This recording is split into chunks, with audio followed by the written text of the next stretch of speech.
All right. Good morning from Houston, Texas, United States of America. This is Smart Mado Ajaja, the convener of Open Nigeria and Africa Unite, and the anchor of Matters Arising at ONN. Yes, today we have the pleasure of having Dr. Leonard Nzenwa, former chairman, African Action Congress, and the Inter-Party Advisory Council of Nigeria, a great patriot, a man of integrity, and a die-hard Nigerian, a man who wants the best for Nigeria, a man who sounds like a lone voice in a country that has become emasculated. Dr. Leonard Nzenwa, welcome to ONN. Can you please just introduce yourself? I know you've been here before, but the people have not had the opportunity of seeing you live. This is a groundbreaking, uh, uh, um, history-making thing that we had to do after so many struggles in the past to have you right so your face could be seen on camera. Thank you very much for joining us. Let us know a little bit about you because of the diversity of our audience. The voice is completely. Speak up, Can please. you Speak hear up. me? Speak up. Yeah, can you hear me now? Yes, please speak up loud. In fact, put your device Okay, on. Put your it's part device. of the network. Put Yeah, your you can device hear me very well, right? on speaker so the people can Can hear you you. hear me very well? Yes, I'm hearing you now. But speak up. Yes. Okay.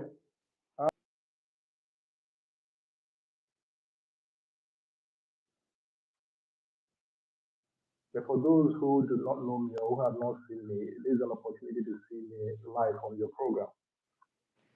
The name remains Dr. Leonard Nzenwa, the former National Chairman of African National Congress, AAC, a political party in Nigeria. Also the former national chairman of all the political parties in Nigeria, known as IFAC, the umbrella body that houses all the political parties in Nigeria. I've had a checkered experience that spanning over 30 years in corporate into politics. Um, I would say for that have been a player in national political politics and I've done my bit over the years. Our effort to see how we can add value to the Nigerian political system was short-lived on account of actions and inactions of some certain individuals. So in a nutshell, the name remains Dr. Leonard Nzenwa, and a firm believer in democratic governance and also see how we can also empower people who are suffering in this country. I've never seen a set of people that have gone through the things that we're going through in this country. It's our effort and God's help that will help us put our people back for them to be laughing. But as we speak here, Nigerians are crying. Nigerians are seeking for a way to see who can lead them through to the seemingly promised land. Ajaja, I think that's a brief introduction of myself. I think that will suffice for now. All You can right. hear me clear, right? Yes, I'm hearing you, but it's not loud enough. I'm just trying to see what I can do from Okay. this Can you hear end. me now? Huh? Can you hear Hold me on. now? Yes. Okay, it's a little better. Okay, because Yes. we are on three platforms. We are on YouTube, we are on TikTok, and we are on Facebook. So that is why it is important that the YouTube people are Yes. hearing you. I But do understand maybe the you raise your mandate voice a little here bit. now. Yeah, so we can amplify your voice for the people to hear us. Yeah, today what we are talking about is the state of the Nigerian country. Yes, with a man who has been in the thick of action. And what makes it interesting is that he is a young man, a younger man, younger generation, who found himself in the midst of those who have been there eternally, but they don't want to yield ground or open themselves to the change that the 21st century demands of all of us. Uh, Dr. Leonard Nzenwa, let us start with your days in AAC. Or let's start. Okay, let's start with your days in AAC. How was the AAC formed, the African Action Congress? What was the inspiration behind its finding or founding? Well, essentially, the African National Congress as a political party came out as a child of necessity.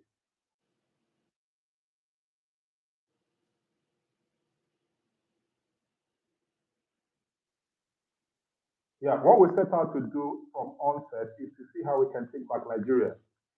And taking Nigeria back is not sloganeering. It's not making noise. It's not chanting. It's a serious business to take Nigeria back. In our keyword, taking Nigeria back. However, what we set out to do that, largely with former senior leaders in this country, our mission was very clear. We saw the failure of the past leaders in this country. We saw the wickedness of the past leaders in this country. We saw that the political ecosystem was dominated largely by miscreants. We saw that we have a bunch of opportunists who were taking the political ecosystem by storm and messing everything up. And so what we thought was we're going to come together as youth, as a body of youth that is desirous to see how they can add value and change the things in this country. I must tell you that when we started, it looked very nice. It looked very sweet. It was exciting. It was a journey that everybody wanted to join. But somehow, as we got to the middle of the road, we began to see the Nigerian factor playing it. We began to see hypocrisy. We began to see double standard. We began to see the innate DNA of the typical Nigerian. And we began to see a whole lot of things that even we were trying to change was manifesting and dominating the political party called the African National. We started back, and myself, Omoyele Shore, Malcolm Fabiye, and a host of others. What we did then was we were careful, we were meticulous, we were also very, very, we were also very strategic. Now, we know that our friend, Omoyele Shore, has been a long-standing activist in this country. That will not take away from him. However, he also stumbled on a lot of food.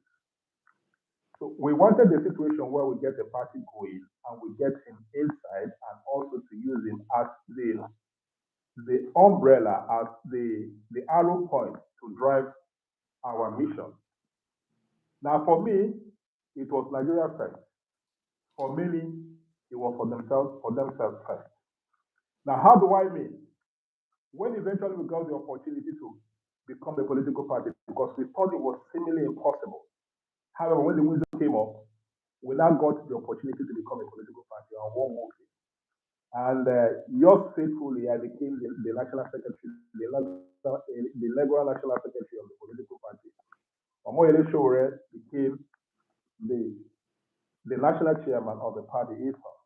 Now, Malcolm Fabi, if Malcolm Fabi was on the ground, Malcolm Fabi would have been the national chairman of the party, and I become the national secretary.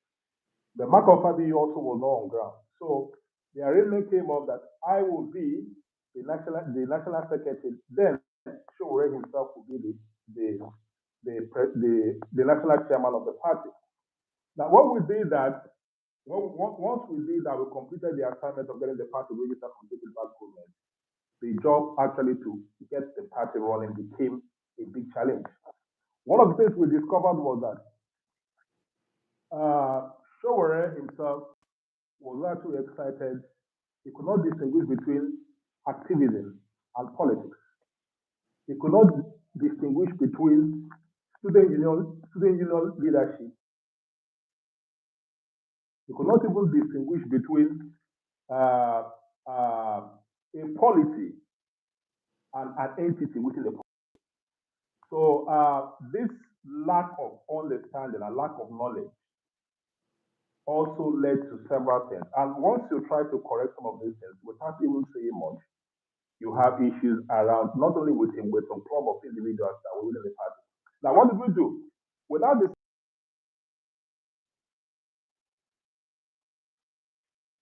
not only the African National Congress, there you now have people like Moholu, you have people like Duro himself, several other prominent youths who were on.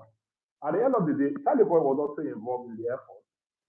So, but one of the things we desire, one of the things we found out was that our friend was not key. He was to become the arrowhead. And that also gave us problems. So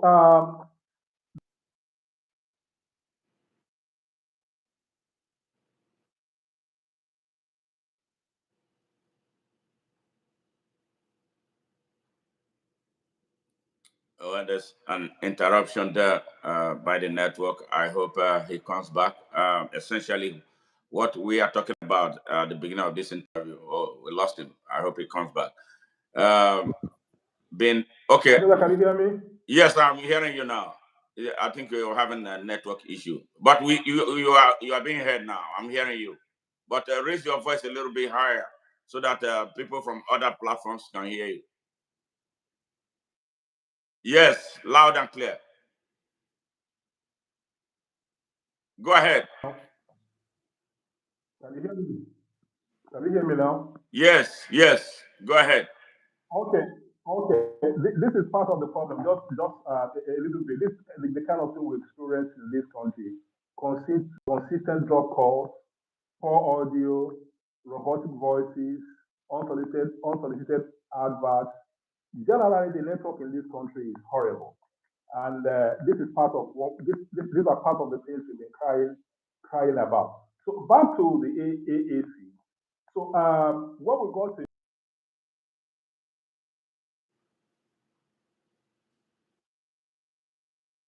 crisis setting, and the party had to discipline him on account of his attitude, on account of his behavior, on account of his conduct, on account of his lack of experience, on account of his unbridled overzealousness to take things on its stride. So, in a nutshell, the story of African National Congress is a big story that needs to be told. We are looking at the process of getting a book in that respect. But it's a very long story. So I must tell you that it was an effort directed genuinely, to see how we can change things in this country.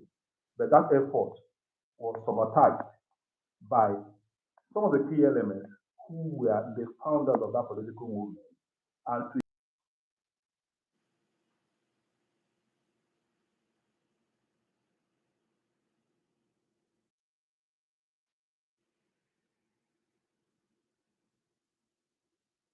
Yeah, the network from Nigeria. Yes.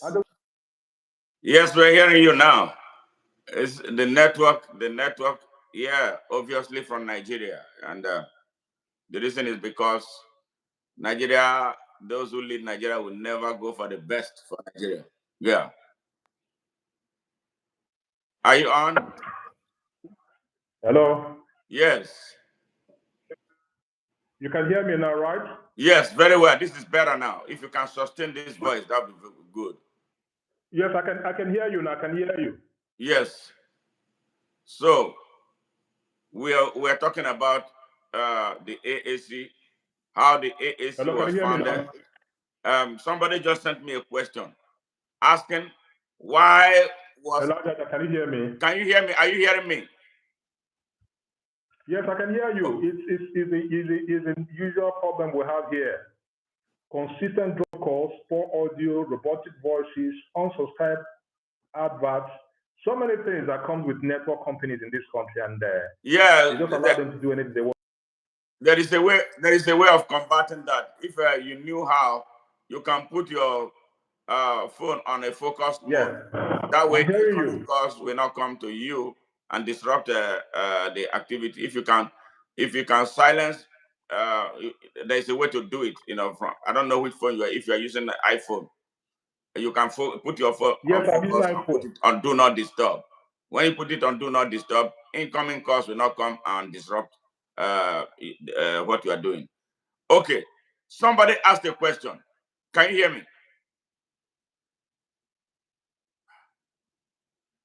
Yeah, this network. Anyway, before we get him back, he was the chairman of a brand new young people's party in Nigeria. And that party, I thought, whenever I hear the beautiful name of that party, African Action Congress, AAC, I remember it reminds me of the African National Congress in South Africa. And it was put together by some young people, including himself.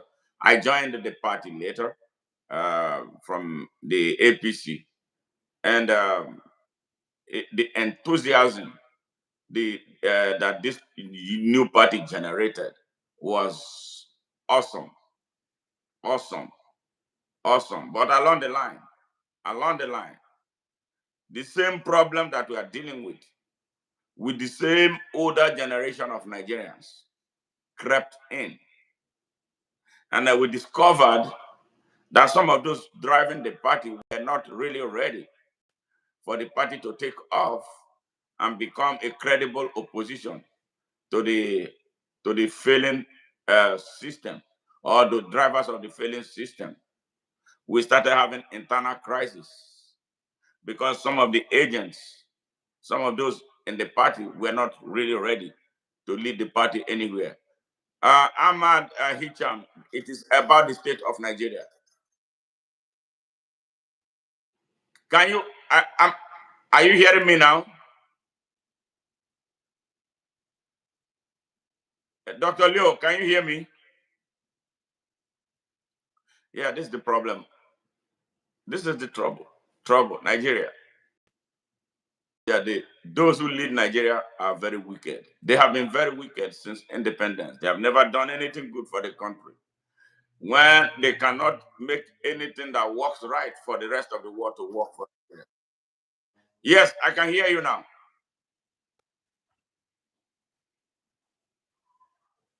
Can you hear me? Yeah, I can barely hear you. The network is acting up. But can you hear Yeah, me? it is for Nigeria, not here. Everybody is hearing me loud and clear. It is a Nigerian problem, as usual. Are you hearing me? Yes, I can hear you now. Before I was not hearing you. All right, go ahead. Start from where you left off. Okay, basically what I was saying that the story behind the formation of African National Congress and how it has fared to date is a very sad one.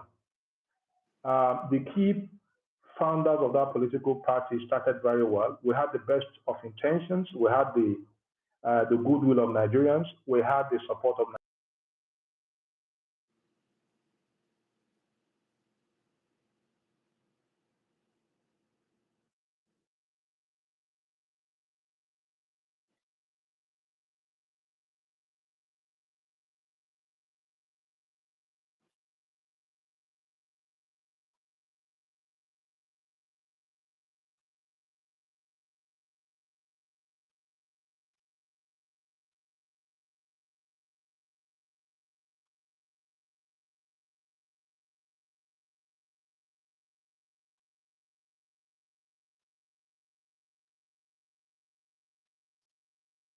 No elective position has been won by that political party.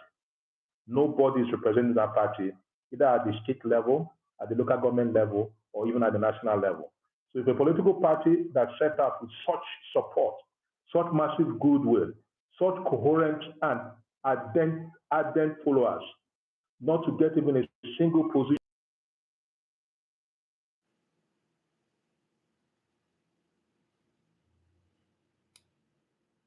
Hello? Yes. Hey, hey. Hello, Dr. Leo. Can you hear me? Yes. He is talking about a brand new political party that we thought was going to take Nigeria by storm and free her from the bondage of over 64 years. But soon after the party was formed, the usual Nigerian trouble set in, power struggle. by people who do not understand or who did not understand the urgency needed to put Nigeria back on track. So many reasons were adduced for that. So in the end, the party crashed. All right, you are back. Let's just see what we can do out of this interview. But because this is a very important, very, very important interview, something the whole world needed to hear. So we can tailor a way to find a lasting problem, a solution to this country's problem. All right, go ahead, Yes. continue from where you stopped. Yeah, so I have addressed the question of the formation of the African National Congress and where we are currently and why the party will continue to fail and why the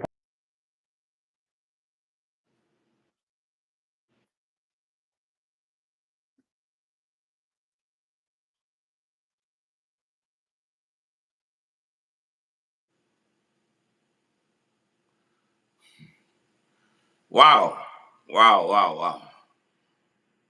Wow, what can we do to address this?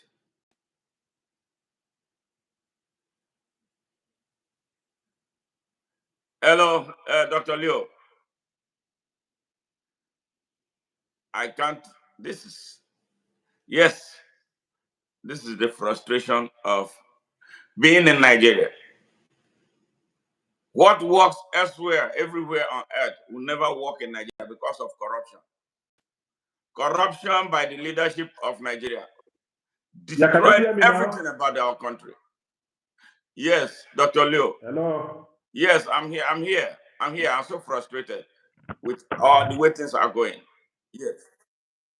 All right, go ahead. If you need to move around to make your network work, just do what you have to do. Yes, go ahead. Yes, I'm here. We are here. I can barely hear. That's why you see my silence. I don't know why you're not hearing me, but I'm hearing you. It's the network from your end. Okay. Yes. That's why I was telling you that we have a lot of network issues here, and that's the problem. And it's I sad. was telling you, lots of consistent drop calls, poor audio. Yes.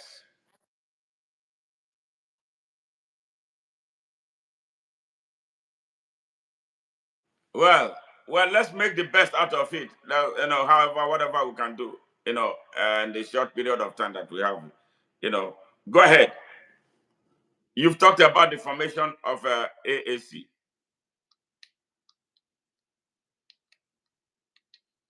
Oh man.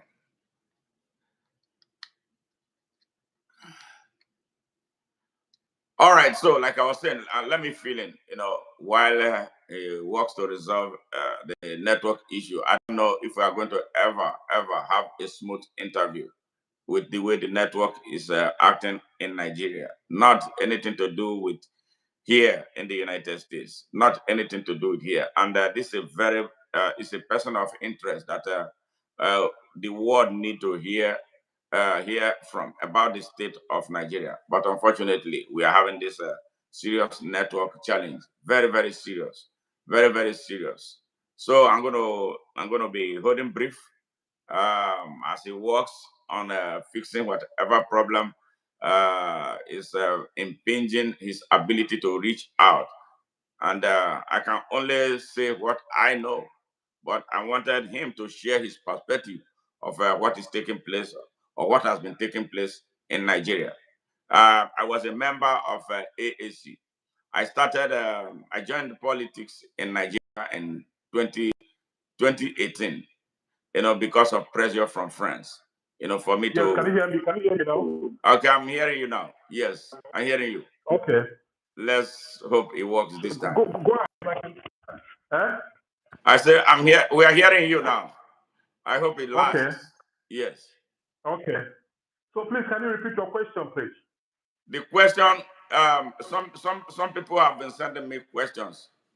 They were asking why. Can you hear me? It happened again. It happened again. All right. Hello, Dr. Liu. And this. Thousands of people are trooping in to want to hear from you. Thousands of people on TikTok, everywhere, YouTube. Yes, wanting to hear the real story about what is happening in Nigeria. But we are being hampered by this network problem, and which is attributable to the tragedy of leadership in Nigeria. The world goes for the best. Nigeria will go for the worst because some people put the money in their pocket and then throw whatever they like at the people of Nigeria. And here we are, 64 years after independence. We claim that we are the giant of Africa, the most populous country in Africa, the biggest economy without electricity. I don't know how they do it, but they manage to force the whole of Africa to believe all this bullshit. And look at ordinary network. Ordinary network. Nigeria cannot boast of a credible telecommunication system. Yes, Zimbabwe. I talk to people in Zimbabwe, seamless. I talk to people in South Africa, seamless. I talk to people in Botswana, seamless. Uganda, Kenya, seamless. Nigeria, giant of Africa, nowhere to be found. On all fronts, the country is being destroyed. Look at this very important interview from a young man who was in this system, and to hear what Nigeria truly is about. Why Nigerians will want to leave their country in the kind of frightening numbers that they are living. Yes, tragedy of leadership that we have failed to address. So, Dr. Leo, can you hear me now? Are you back on? Yes, I can hear you loud and clear. Okay, somebody just asked me, why was Amoyele Sowore, the presidential candidate, the chairman of the party, the disciplinary officer, financial secretary, and all the positions in the party? But somebody just sent me that question. He was asking why. Why did you guys keep quiet and he became everything the party was supposed to be about? So the party was simply around him. Why in Nigeria? And we say we are looking for change. How are we going to attain that change? Yes, when you are not close to where the soup is being cooked, let me just proverbially, when you're not close where the soup is cooked, you will never understand the taste or the sourness of that particular soup. You need to be close to Omoyele Sowore. You need to be close to his kind of personality. You need to be close to how he carries himself. You need to be close to the tools he uses in discharging all these negative things that he does. So the point basically is that the problem of African National Congress is Omoyele Sowore. There is no other problem with that party. Omoyele Sowore is a problem with that party. And we need to hit it on the head. Omoyele Sowore can never and will never be a politician. At best, what Omoyele will be a student union activist. If it is possible for him to perpetually and permanently stay in the university campus or tertiary institution campus and do student union activism, that is where he belongs. So we that was in that party, we knew what we saw. We knew what we went through. We knew how we tried to steer and engineer that party aright. But every effort was frustrated. Everything you can think about revolves around Omoyele Sowore. As I speak with you now, he's still the national chairman of that party, and is also the presidential candidate of that party. He's still the spokesman of that party. Virtually everything you can think about that party is still the same person. You hardly see any person of note coming out from that party to talk or say anything. So it is not a political party.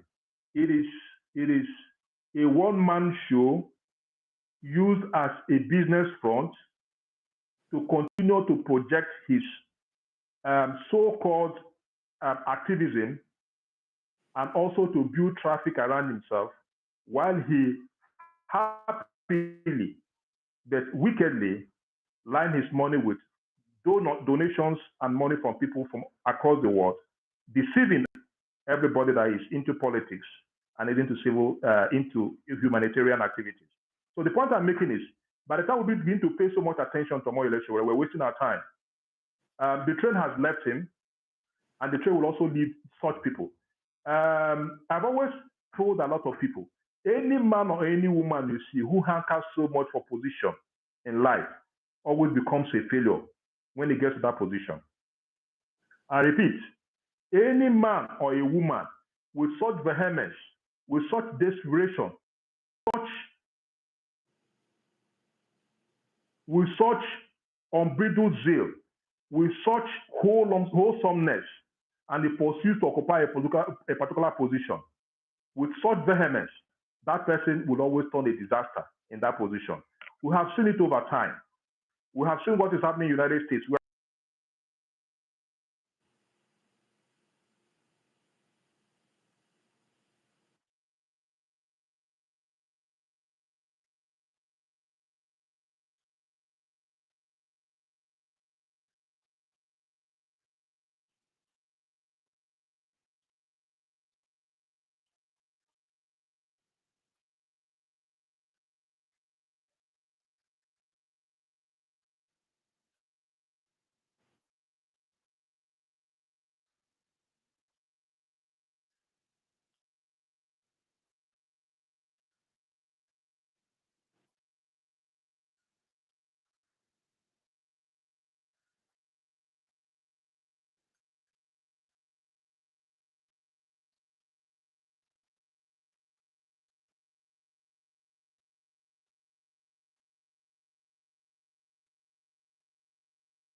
What they're after is their narrow ambition. What they're after is narrow ambition. What they're after is a narrow ambition to occupy positions of importance, positions that affect and impact people's lives. And so when they get there, they become something else. They become tyrants. They become Hitler. They become whatever they want to become. So I would plead with you that talking about Omoyele Sowore is something we should not waste our time on. The train has left him. We have to move ahead. There are so many of them in this environment, and they are working for the incumbent. They are working for the incumbent. When I say they're working for the incumbent, they give the impression they are standing for the people. They believe they are working for the people. But behind, when they come out in the daytime, they would deceive people. In the night, they go back with these people, sit down, and begin to laugh at them. Don't mind them. We know what we are doing. So in a nutshell, I will plead with you, Ajaja. Nigeria is bigger than Omoyele Sowore. He's not a factor. The train has moved on. What we should be doing now is, how do we salvage this country? You ask yourself one simple question. Why is it Nigerians of all creeds, Nigeria of all walks, any Nigerian that leaves the shores of this country, whether that Nigeria is educated, whether that Nigeria is an amputee, whether Nigeria is not gifted, whether that Nigeria is any kind of Nigerian that leaves the shores of this country, he gets to anywhere in this country, this Nigeria excels. Ajaja, why is it that this DNA of excellence that plays out strongly in other countries when Nigerians go to those countries does not happen in this country? It's a question between you and I. And I think we should just leave Omoyele Sowore and move ahead and see how we can salvage this country. All right. Thank you very much, Dr. Leonard. The network got better now, and hopefully we hope it's going to be sustained to the end of the interview. Now, we are where we are. All right. Nigeria is in the hands of the wrong people. The economy has been damaged. The healthcare delivery system has gotten worse than it ever has been. Infrastructure not going anywhere. There's a crisis in energy distribution, and everything has failed in Nigeria. What do you think is responsible for this disaster that Nigeria has become? Now, what is responsible for what we are going through is one. I do not know what anybody will call it. I know there is a creator that created man. Some will say we'll call it God. Some will say Allah. Some will say the supreme being above. Anybody can ascribe any name to this being. But we need to understand there's a God, there's something that has created this world. One, this set of people do not fear God. That's the number one reason. the number one reason why this country is like this is that this sense of kleptomaniac, Methuselah recycled politicians, a pool of wicked, a pool of heartless, conscienceless people, is because they do not fear God. That is number one. Number two, for you to ascend a position of great importance as being a political leader, whether it is in a nation state, a sub-state, whether it is even in an organization, one of the things you require is to have the requisite capacity. Requisite capacity. That capacity can be intellectual capacity. That capacity can be natural capacity. That capacity can also be emotional capacity. That capacity can also be the mix of all that I've mentioned. Most of Nigerian politicians do not have this. Most of Nigerian politicians do not have this. And thirdly, what Nigerian politicians do is that they serve devil. Nigerian politicians serve devil. I repeat, I said the first thing is they do not fear God. Two, they lack what is required to occupy strategic political position of importance. And the third thing I said here is that they serve devil. Wow. And so there is to worship the devil which they serve than to align with the people they are serving. And so on account of that, these are the core two reasons why Nigerian is like this. Now, let me adumbrate further. My elaboration is going to be pegged on some of the lights, political lights we have seen in this country that did very well. Now, if we go back to history, Obafemi Awolowo of blessed memory is a renowned politician. Whether you like it or not, that is one politician that has the gift of the gab, they have the covering of God, and also have the intellectual and emotional capacity to drive the people as a leader. And he did that. He succeeded in the West. When he was dominating this western part of this country, if you look at the rate of development compared to other parts of the country, the next region that comes close to that was the eastern part of the country, where it was also in control. The north was nowhere to be seen because the British knew what they were driving and they know what they wanted. So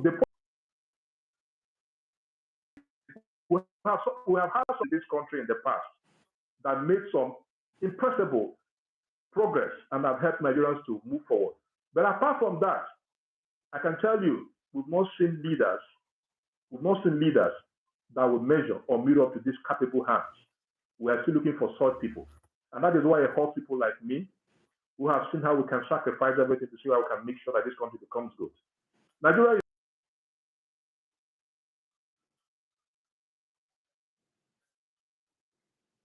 week. One of the agitators was convicted. The conviction in Finland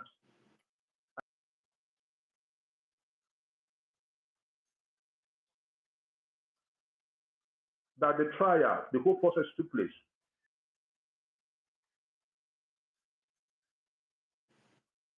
Lots of evidence against them that they are not only sponsors of terrorism, they harbor terrorism, they finance terrorism, they order terrorism, they cooperate with terrorists.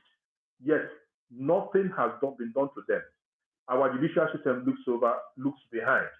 Now, Finland has shown very clearly that when you wrong a people, when you infract on anything, you will come down, the law will come heavy on you. Now, as I speak with you, Bello Toji, who has, I'm not saying, I'm quoting media houses, who has a direct relationship with the apparatus of the state. When I talk apparatus of the state, that is the security outfit of the state, has not been able to be nabbed. Yet he is seen. Yes, he's being spotted here and there. Now, when this kind of a person that is causing this kind of calamity this havoc on a people is within your domain, not outside your domain, and you're unable to catch and nab that person. Now, somebody that is far away in Finland has been caught and is facing the music. You can understand the hypocrisy. You can understand the double standard. You can understand why people are perpetually not happy in this country. The point is, leadership in this country, the leadership recruitment process is flawed. And it will continue to remain like this because the dominant forces, the elites that are responsible for the political recruitment, will never want progressives. I'm talking about genuine progressives and those that have the people at heart to come to occupy political position in this country. Don't forget, the kind of political system we practice in this country is very expensive. We do the presidential system of government. The presidential system of government is very, very expensive. If you look at the 774 local governments, 774 local governments you have in this country,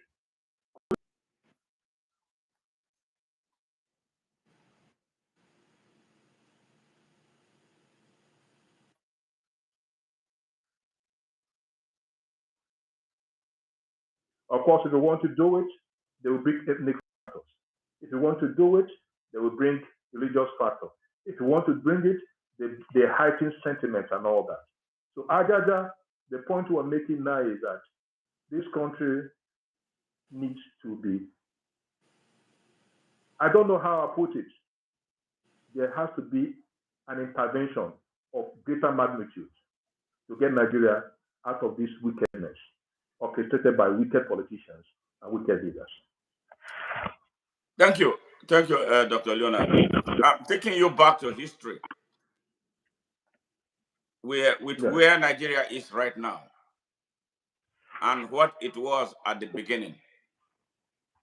Can you honestly and conscientiously say that those we look at as founding fathers, did you think that they did a great job setting up the country for progress, for transformation and unification, and that will come from integration? Did you think our founding fathers did a great job at the beginning? Looking at where we are right now, because the same problem that we have been dealing with since you and I became younger, and we are where we are right now, tribalism, regional and religious nationalism, they have refused to go away. In fact, they are getting worse, even with how poverty has torn the country apart. Can you conscientiously say that those people that we call founding fathers did a great job? Were they ready to build a country? Did they set any foundation for the effective takeoff of a country? Yes, Ajay, let me just say something. I think as a deliberate policy on the part of the government and the leadership of this country, the subject history has been removed from the curriculum of Nigerian schools. And while that is done to obliterate and distort history in its wicked form, now when the people do not know who they are, where they come from, how they get themselves, how they manage to come together in a union, and they tell them the history about themselves, I don't think anybody who does not know himself can be able to move forward. What Nigerians have done so far is to ensure that they perpetuate this cloud of lack of knowledge, so that our younger ones, those that are coming behind, would not appropriately be told how Nigeria came to be, who are the founding fathers of this country, the efforts they made in trying to make this country to be a good one, who are our colonial masters, how they organize this country around a selfish end, and why some people are made to look as if they are better than other people, why the actual people that have what it takes to drive this country are put at the back. So the point I'm making is this. One, the fallout of some of the things you just said here is that a key element of the development of every person at the teaching age, which is trying as much as possible to educate the person on the history of that particular nation or that people, do not exist in this country. So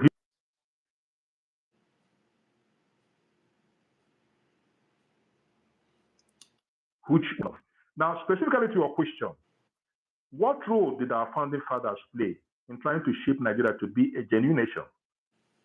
I must be frank with you that initially, most of them walked around being tribalist.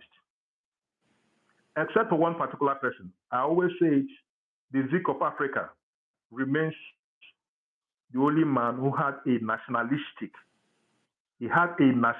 mind from day one. He had a nationalistic mind.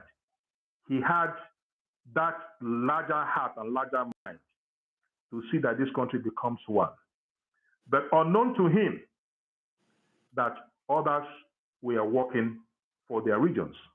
Now, I've had a lot of people who do not say the truth. I will tell you the truth, as read and also retold by those who were close to the powers that be there. Now, who are the founding fathers if we talk about? You talk about Awolowo, you talk about Zik, you talk about Ahmadu Bello, maybe other cronies that also surround them. But these are the three living a light. These are the lights that drove the foundation for what Nigeria is today.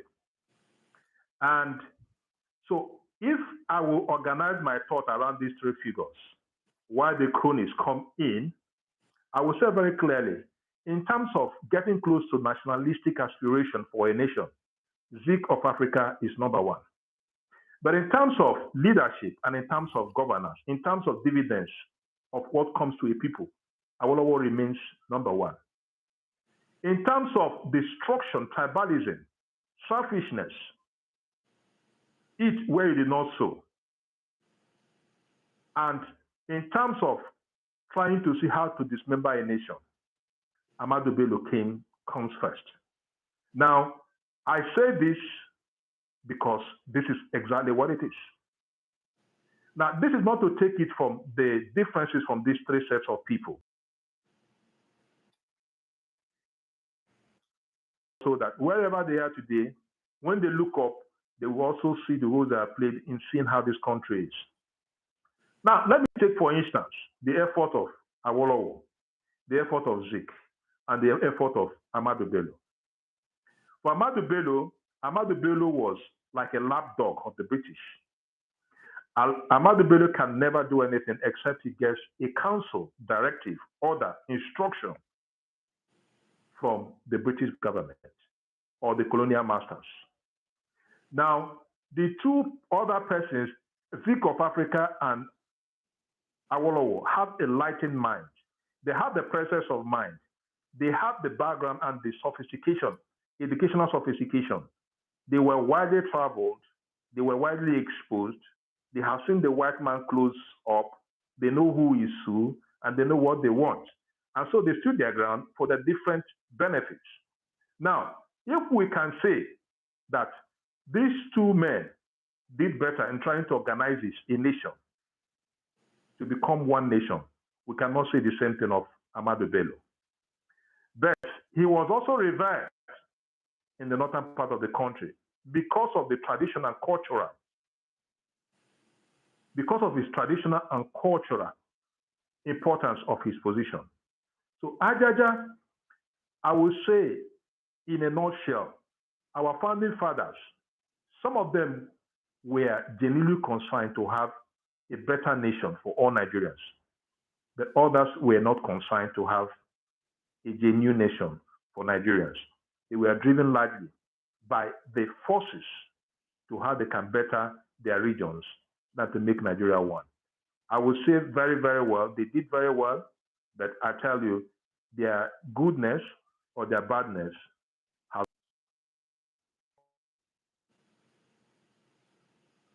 Yeah, what I said last is that what they have done is having a very, very destructive impact on the nation called Nigeria. And Nigeria has never been the same. Don't forget that even in the first coup, when Nzenwa led the coup, well, most people say he's an Igbo man, but most people that have come close to him very well tell you that Nzenwa speaks the Hausa language more than Igbo language.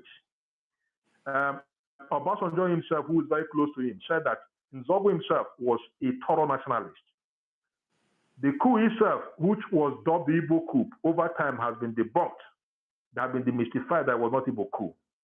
Now, what point am I making? Awolowo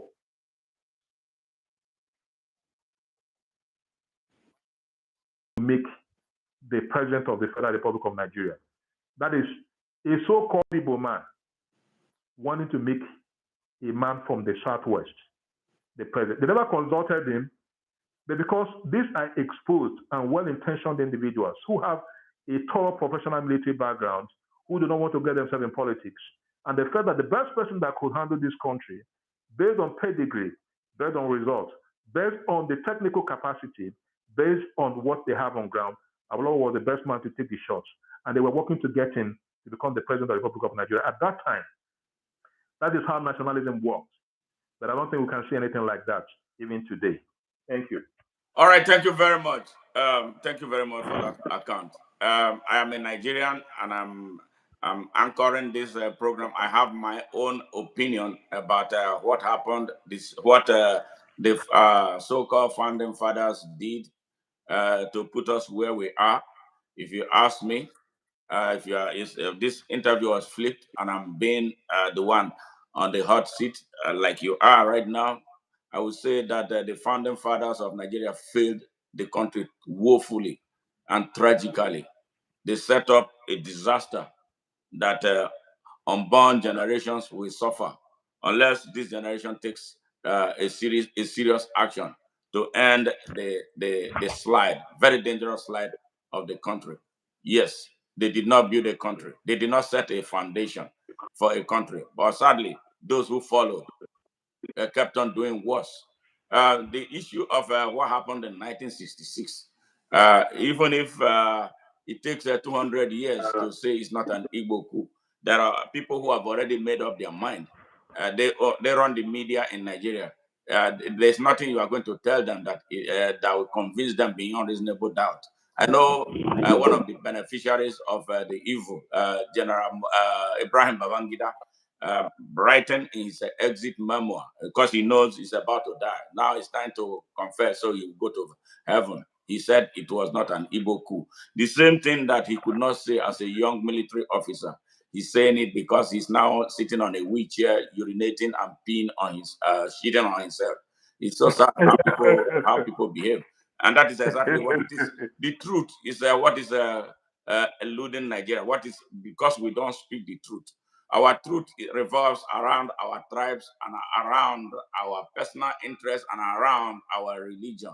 The religion driven by hypocrisy. Yes. When you ask me if Nigerians, how many Nigerians are true Muslims and how many Nigerians are true Christians, I can tell you that it's not up to 1%. The vast 99% of them are wasting time and thus they're fooling themselves about instead of building a country. My greatest sadness is that those who followed did not see any reason to do anything differently. They still, lined behind the foolishness of the founding of our country. Yes, if you cannot, I want to ask, there's no Nigerian leader. There's no Nigerian leader that the whole of Nigeria will rally around and say, this is truly a Nigerian leader. Every country has them. Every country has them. America has so many. J.F. Kennedy, all right, Lincoln, and all that. South Africa has Nelson Mandela, and South Africa even has Thabo Mbeki before things started going crazy there. Yes, what is it called? Zambia has Kenneth Kaunda. Kenya has Jomo Kenyatta. Tanzania has Julius Nyerere. Where is that of Nigeria? None. There's none. And it's still, we don't see it as an urgency, something of an emergency to rise up and do something differently. Yes, I believe, were close to the Nigerian military, and maybe as a young person, by virtue of something that you know. What actually happened in 1966, if you can share with us, that led to what they call Igbo coup? Before we progress, I'm trying to chronicle this interview along historical lines. You see the conspiracy against unity and transformation of Nigeria. What do you know about what happened in 1966 that became a conflagration later that lasted for 3 years, massacring over 6 million Igbos in Nigeria. If you can share with us, we'll appreciate that.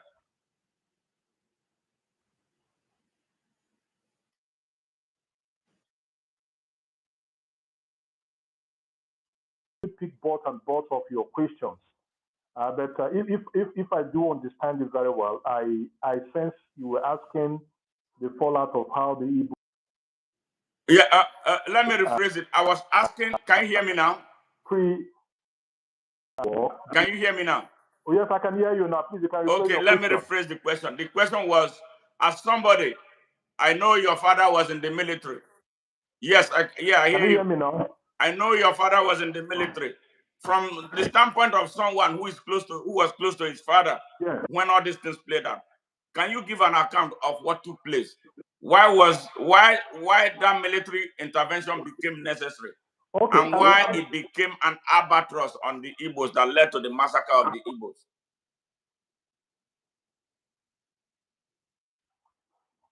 Okay, thank you very much for this question, because I'm getting some feedback. That's why I say people do not really understand. I'm getting feedback from some of the comments that I'm seeing. I'm not going to respond to some of those comments, but I think essentially that they have to go back. They have to go back to history. That's why I said the deliberate obliteration of Nigerian history and the effort directed to get away history materials, documents, so that people who were not there to read exactly what transpired at that place is a deliberate plot by the Nigerian state to completely deceive people on exactly what happened. So our plea and our request is that let us get back the history, which is a core subject in our days, so that every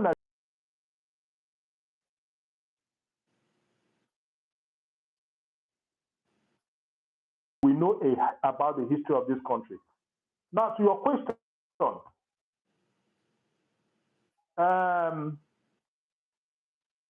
my father was a soldier, and one of the things my father kept telling me was that the British structured the Nigerian state to favor one particular area. He kept on telling me that. He told me that the Nigerian state was structured to always for the advantage of certain section of this country. Our colonial masters were part and parcel of what happened in this country. Well, my father.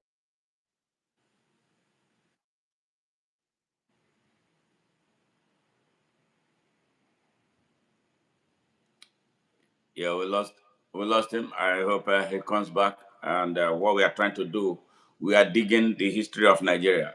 We have to. A country without a history should not exist. The history of Nigeria is a twisted, confused history. Some people who do not want the truth to be told. They have been modeling up our history to the extent now they removed it from the academic curriculum of Nigeria. And what does that mean? It means genocide, the massacre of young children from Nigeria who will not know their history, who will exist and be blown about by the wind. And this is not good for a country. We have to establish that history. And that is what we do here. What was not told to Nigerians, some of us who knew what happened, we share our own perspective. So at least some people, the young people of Nigeria will have something to hold on to. It is so sad. Here in the United States, for you to graduate, as an American from a college or from a high school, you have to pass history. You must pass history or government. If you don't pass history or government, you can never graduate. And that is what we should do in Nigeria. But who is going to do it? When we plug in behind tribalism, we plug behind religious nationalism. Two foreign religions have dominated and destroyed Nigeria. yeah, from knowing its history, from teaching its people their true history and value. And it's so sad. Well, while we are waiting for Dr. Leonard Nzenwa to come back, we had a great 20 minutes of uninterrupted network. But sadly, Bobby Brown, I don't know what you were talking about. You said this is a fat lie. You cannot twist history. The Igbo coup was not going to make Awolowo Nigerian president. Bobby, let me weigh in here. Your account is not right. And if you read again, that is why. And you have a right to your opinion because of your limited access to the truth of what took place. If you knew the confidential secretary of Chief Obafemi Awolowo, Mr. Odia, Chief Odia Ofemu, he was not an Igbo man. He was not. He was a Yoruba man. He wrote it in his book. Go and look for that book. Look for search Google the book written by Chief Odia Ofemu. The spelling of Odia is Ordia. Ofemu Ofeimu. Look for that book and read it. So he stated it and he spoke about it. He was the confidential secretary to Chief Obafemi Awolowo. He stated it in his book that the coup that they refer to as Igbo coup was planned and executed to make Chief Obafemi Awolowo the Prime Minister of Nigeria. All right, so it's not what me is saying or Dr. Leonard Nzenwa said. It's what was stated in fact, and spoken by the person who wrote about 2 books talking about Nigeria. So I hope by the time you read that book, you will come out better and better informed. So, and this is part of our problems. We are quick to line behind what we do not know. Awolowo was in prison. They killed northern and western region political and military leaders and spared all Igbo. Yeah, again, that is an old rhetoric, right? A trajectory that has ended with what Babangida, one of the actors and the beneficiaries of that evil, stated in in the launch of his memoir. Again, I refer you, go back and read it so that you will have a better understanding and free yourself so that the burden of lies, the burden of ignorance can weigh people down, and that is what is weighing Nigeria down. I am not standing on behalf of anybody. I'm standing on behalf of Nigeria and the truth that should be told, that should be fed Nigerians. Whether did you read what is northern leaders? If you have, you see, that's I don't want to get angry. Northern leaders, on what was the independence of Nigeria premised? The independence of Nigeria was premised on one country. They did not give independence to northern Nigeria. They did not give independence to southern Nigeria, which in any way does not exist beyond people speaking it. All right. The independence of Nigeria was premised on one Nigeria. All right. Was that not what they told us? And then when they went and started killing innocent and defenseless fellow Nigerians who were of Igbo extraction, they said they were fighting to keep Nigeria one. Right? The task to keep Nigeria one is a task that must be done. If you were born during the time, you will hear it. It was a popular radio jingle to keep Nigeria one. It's a task that must be done. All right? While they were slaughtering people, killing civilians. So, my friend, Bobby Brown, let us look at the true history of Nigeria. If you don't know, seek. If you don't believe, go and confirm what we are saying here so we can all be free. Okay, it was an Igbo coup, assuming that was. So, is that a reason Nigeria will continue to limp? At what point are we going to come over this and then move forward? We are waiting for Dr. Leonard Nzenwa. It was a good flowing interview until the network, and I'm hoping that he comes back so we can continue from where he stopped because we have a lot of areas to cover, to where we are right now and what we want to see as the way forward. Yes, I was a child during the Civil War, or what the genocide that they made us believe was Civil War. I saw a lot. I recorded a lot from the perspective of a special young child. So I know what I'm talking about.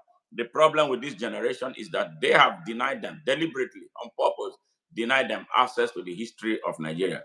And they cannot get better until we have a history of Nigeria written. So everybody will tag into it, and then we understand that there's what we call a national destiny. Yes, history is good. Histories are not always very good, but the study, preserving the history is the best thing any nation can do. Yeah, no history is there's no history that is so beautiful. Histories are not never beautiful, but histories are written, as a way of gauging, where we are from where we were so at some point in history, and that is why. And I suggest to Nigerians, young Nigerians, who want to understand the history of Nigeria, you must go back to 1914. Let's start the history of Nigeria from 1914, the year of the amalgamation, and looking at the characters who were part of the amalgamation. Who were they? Did they truly represent what became Nigeria? Who were they? You know that there were 6 persons who signed the amalgamation treaty. Amalgamation between they and who? They didn't represent me. My tribe was not in the amalgamation. They were not a signatory to it. The Hausa people were not a signatory to the amalgamation. The Igbos were not a signatory to the amalgamation. The Thieves, the Baron were not part of the amalgamation treaty. Yes, all right, you want me to continue? The Robos were not part of it. The Angas did not sign. Yes, they did not sign. Yes, the Jukuns were not part of it. You want to hear? You want to hear? Those who signed the amalgamation? Now, you are a young Nigerian listening to me. There were 6 persons. There were 2 Fulanis. All right. One of the Fulanis became a sultan of Sokoto. Yes, even though the position of a sultan is a fake, because it's not a traditional institution that is representative of what we are as Nigerian people. All right. One of them became sultan. All right. Then the other 2 were Yorubas. One was a traditional ruler in Yoruba land. The other one was the first Yoruba lawyer, 1914, as far back as 1914. All right. Then there was another one, the Shehu of Borno. Yes, Shehu of Borno in Borno State. Okay. And that was a Kanuri. And the Obong of Calabar at the time. All right. That was an epic. Now, if you who is challenging or watching right now, can you tell me if your tribe was represented? Over 350 ethnic nationalities in Nigeria were not represented. And they signed that 100-year term amalgamation treaty. Okay, it's coming back. All right, amalgamation treaty that created the fraud that they called Nigeria. We put up with it for 100 years, from 1914 to 2014, when it was supposed to expire. So those who truly own Nigeria will come together and decide the future of their country. And it was at that point, before they knew that the amalgamation treaty was about to expire, what did they do? They started shooting up the country. And that is where we are. And we are keeping quiet as if it's an armed robbery that will go away. It is not going to go away. Their plan is to seize the country violently. And you are here challenging those who are telling you the truth. But again, we are not going to blame you, because you were not told. You were not taught. There's no document that we call the Nigerian history. Every country has its history. And the students there, the children there, study that history. They study it with pride. They study it with the hope of making their country better. What do we have? Every time we are destroying the country. Yes, every opportunity we have is to destroy the country. You hear a country where an Igbo man and a Hausa man can never be together. In a country where a Yoruba man will be asking an Igbo man to leave Lagos because he owns Lagos. In a country, one sovereign country, one country, and we are proud of that. All right, Dr. Leonard, welcome back. Let us continue from where you stopped, because I was Thank you holding very much. brief for you. Yes. I was just trying to share the same anger, the same unhappiness when it comes to what we experience with communication companies in this country. Yes. When MTN came into this country, MTN came with a portfolio MTN was begging. The first MTN Econet, I remember very well. MTN and Econet were the first two telecommunication companies that came into this country. Yes. MTN came with a beggarly portfolio to see how they can have a space in Nigerian telecommunication space. Immediately, MTN came into this country. They made massive billions in naira and dollar. MTN made so much money. A company that came into this country, and it became the signature telecommunication company you have in this country. And now they spread to other parts of the country in Africa and elsewhere. The profits that MTN made in Nigeria is what they used in opening up other branches in several parts of the globe.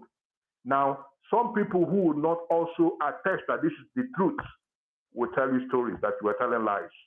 But we all know the truth. So those who hate to hear the truth and those who don't want to hear the truth will never come to them in a good way. They always experience evil on their part because it is only the truth you know that will set you free. But if you want to hobnob with evil and lies will continue to dog you even as you go to wherever you go. So the point I'm making now is that is one simple truth that has not been captured. Or if you say it, they will now say you are telling lies. Now, back to your question. I was emphasizing that the armed forces largely were populated by the officer corps of the Nigerian Armed Forces were populated by a section of this country. And I was specific, largely from those who are in the southeast and pockets from the southwest. The north predominantly were making the infantry arm of the armed forces. Now, it was an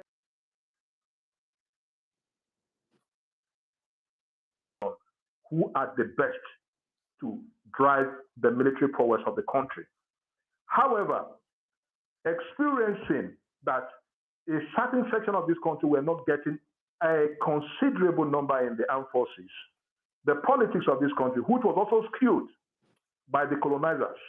When I say skewed, in terms of population arithmetics, that a certain section of this country or regions of this country is double the number of Soso from the other country. Of course, you all know that if you have a population in a democratic setting, the number of people now determine those who will occupy strategic political positions. And so it was done in that manner to see how that can be done and that can be achieved. So what point am I making? So it becomes very glaring that if the dominance of the Nigerian Armed Forces was dominated by a certain section of this country, there's a need to either balance or outmatch those numbers who are from certain section of this country. Now, to be candid, the British meant well when it comes to such level because they will bring the best. They bring the best. When they send people down to the country, the British bring people who are best to train Nigerians. And so they go for the best Nigerians that occupy positions, not only in the military, but in other areas. However, because of this dislocation in terms of making sure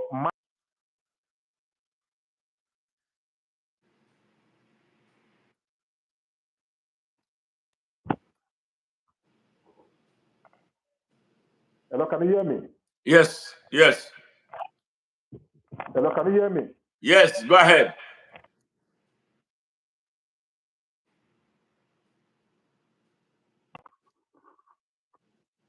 Right on, go ahead.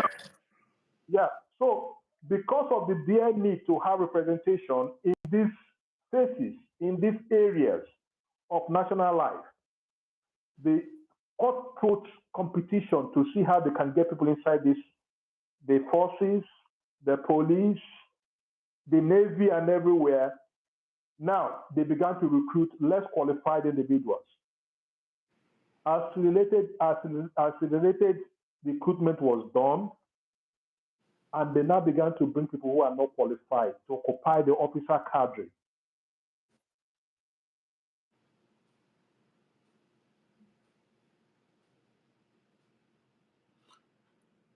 Yes, we having the same problem with the same problem. Yes. All right. Let's hope that he comes back again. I hope his network improves, and this is the disaster arising from when you have the wrong people leading a country. They are not forward looking. They don't care about anybody, about the well-being of the country beyond their pockets. So this is where we are having. When they ask them get the best, they will get the worst, and then the worst will reach their private pockets, and the people suffer. And I hope Nigerians will learn a lesson, or are learning their lessons. 64 years after, we are still crippled by tribalism, and looking at what people are writing, the statements that people, it makes you feel sad about a country.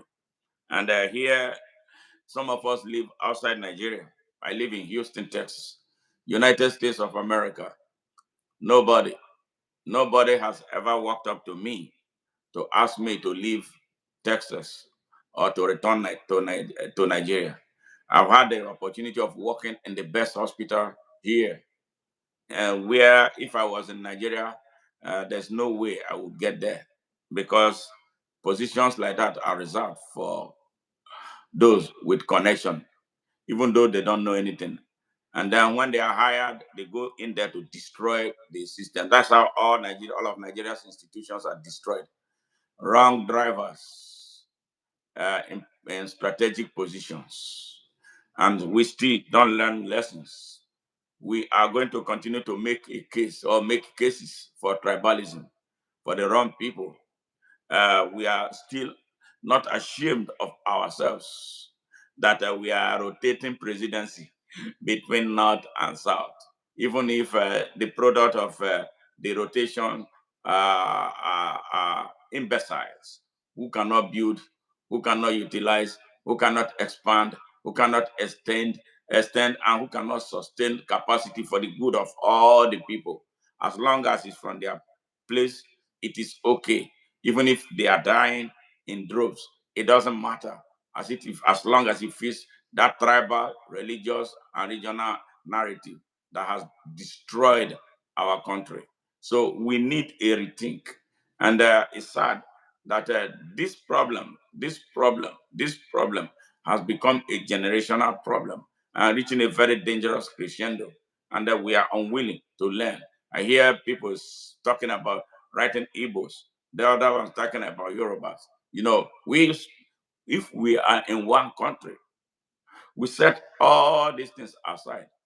We look at what is going to make this country work for us.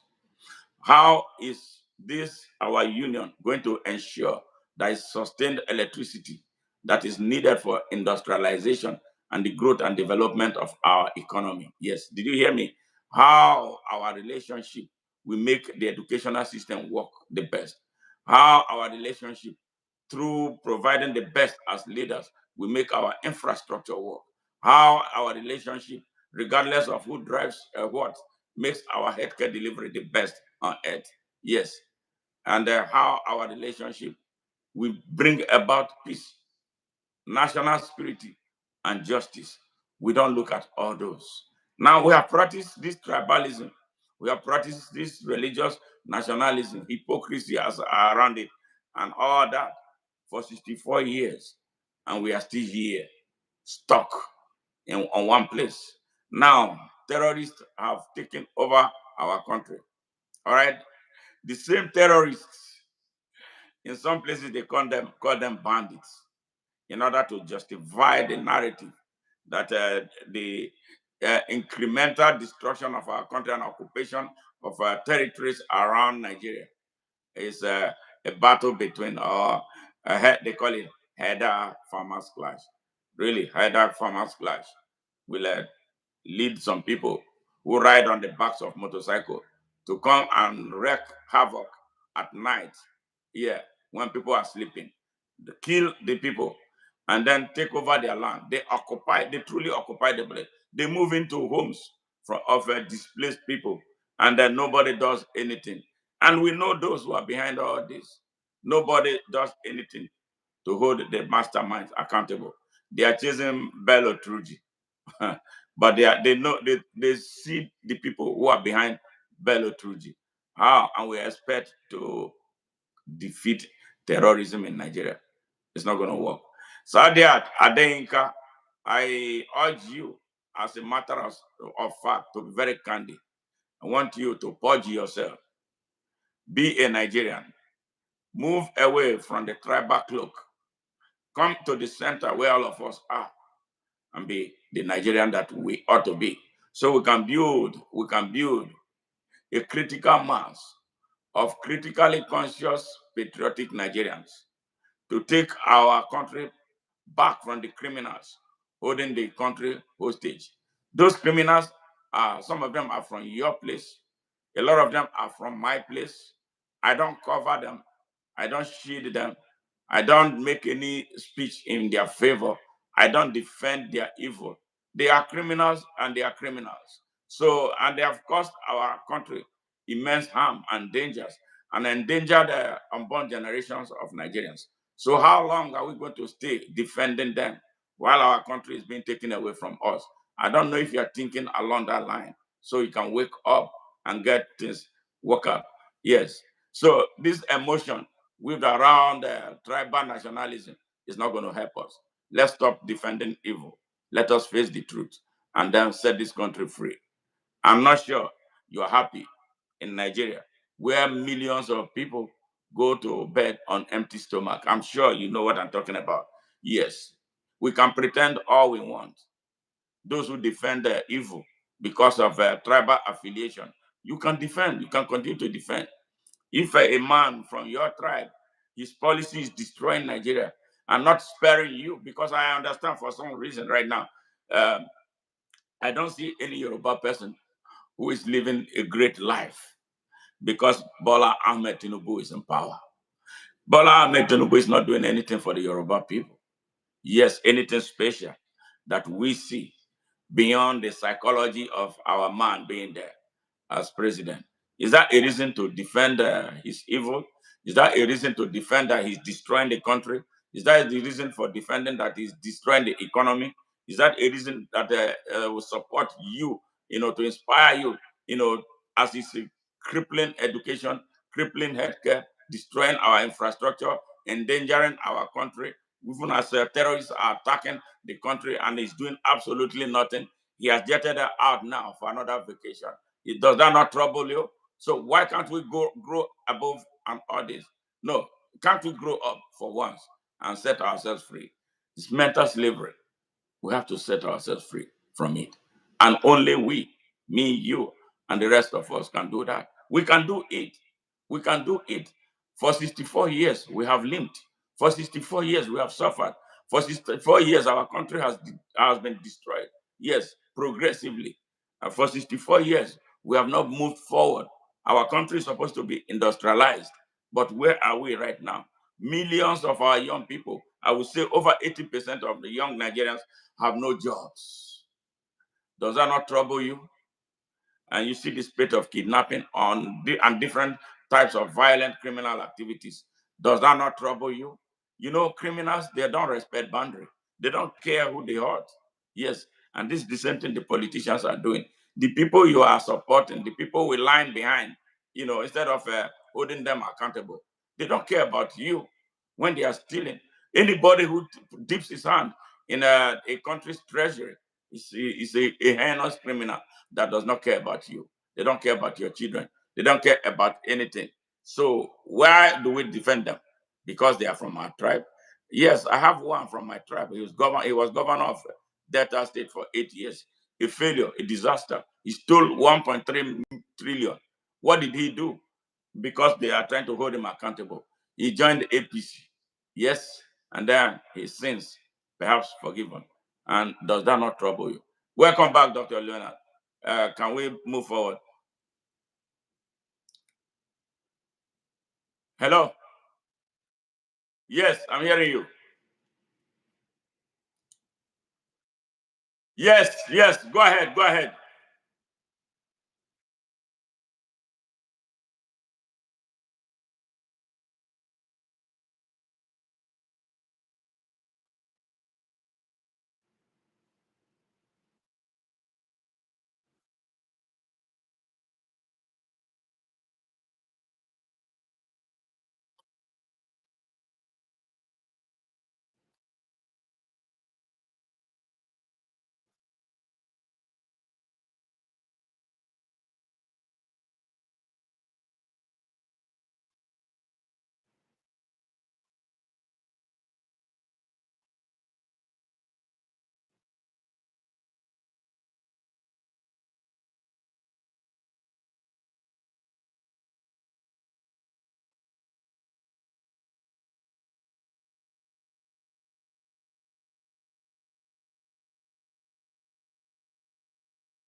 misunderstanding from time to time.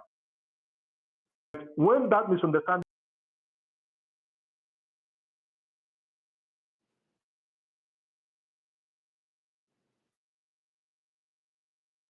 of part of this country targeting a specific area of this country.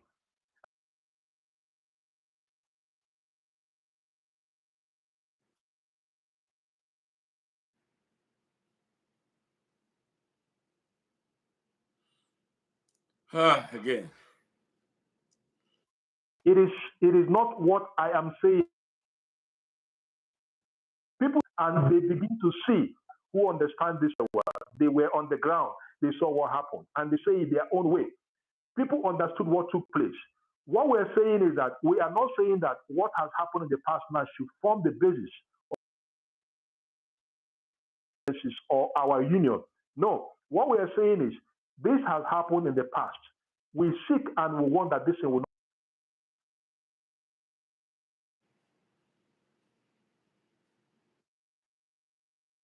What should be doing now is a concrete, coherent, strategic effort to position and put Nigeria as a nation state that is populated by people who are one, despite where you come from, that you must see yourself as one. And these things are very clear. Take a situation when Nigeria is playing football. Take a classic example when Nigeria is playing football against another nation. You can see the level of patriotism. Nobody will ask you whether you're an Igbo man. Nobody will ask you whether you're a Yoruba man. Nobody will ask you whether you're an Hausa man. A Cameroonian, not about a few weeks ago, was sharing an experience he had with me in Senegal when they were playing the African Cup of Nations. And Nigeria in one of the matches. Nigeria was to play in one of the matches. And you have a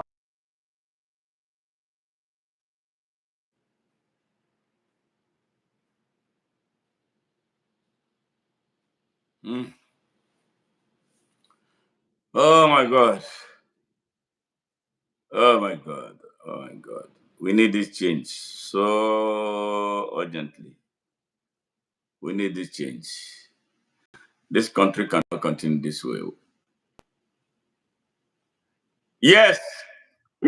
Yes, I said this. I was trying to share an experience, an encounter with a Cameroonian that was in Senegal at the time in Nigeria was playing a match. That competition was hosted in Cameroon, but he was living at that material time in Senegal. And so Nigeria was to play that match with one of the countries. And so when Nigeria won that match, I think it was against Senegal. I can't remember the country that it was. Now, yes. They descended on Nigerians. They descended on Nigeria and Senegal. Senegalese descended, the Francophone thing. They descended on Nigerians in Senegal. It's from the northern part of Cameroon and they speak English. So they mistook him for being a Nigerian. And now they started to also attack him. He now held his ground and told them that he's not a Nigerian. He's from Cameroon. Brought his passport and showed them. I said, why are they treating Nigerians like this? Why would they be treating Nigerians like this? These Nigerians are in Senegal. They are the people that makes this country happen. They are the people that are helping the economy of this country. Why are you antagonizing people out of football? So the point I'm trying to make to you now is this. When Nigerians, they all just concluded the WCU, the African Nations Cup, the women version in Morocco. What happened? Nigerians came in unison and supported the team. Nobody was asking where you come from. But look at the makeup of that team itself. If you look at the makeup of that particular team, that team is predominantly just a pocket of regions that you find people in that particular team. But they did Nigeria proud, and Nigerians was proud. The coach himself is from Numa in Adamawa. The coach that coached that team is from Numa in Adamawa. Mm. The coach is not an Hausa man. The coach is not a Fulani man. The coach is not an Igbo man. The coach that coached that team that won the Women Nations Cup is a Numa man from Adamawa. And they came back and they brought the cup to Nigeria. Nigerians were happy. Now, why can we not translate this level of favor of nationalism in all we do? Why would we not bury our origins when we do things?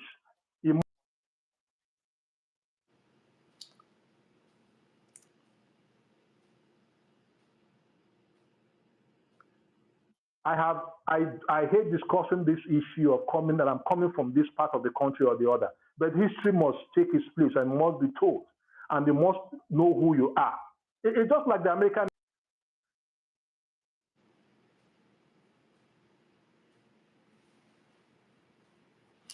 Yeah, another disruption.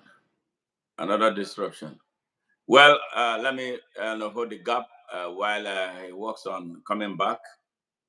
Yes, he made a very important point out there. When it comes to soccer, the people of Nigeria become united. So united, we forget our tribes when soccer is involved. We forget our religion when soccer is involved. All right. Yes. So You the are point back, I'm yeah. making basically is I'm trying to also mirror clearly when soccer is involved and the favor of nationalism with which Nigerians try Yes. as much as possible to owe to being Nigerians and than in other areas. Now, because of the binocular of the structure of Nigerian states, now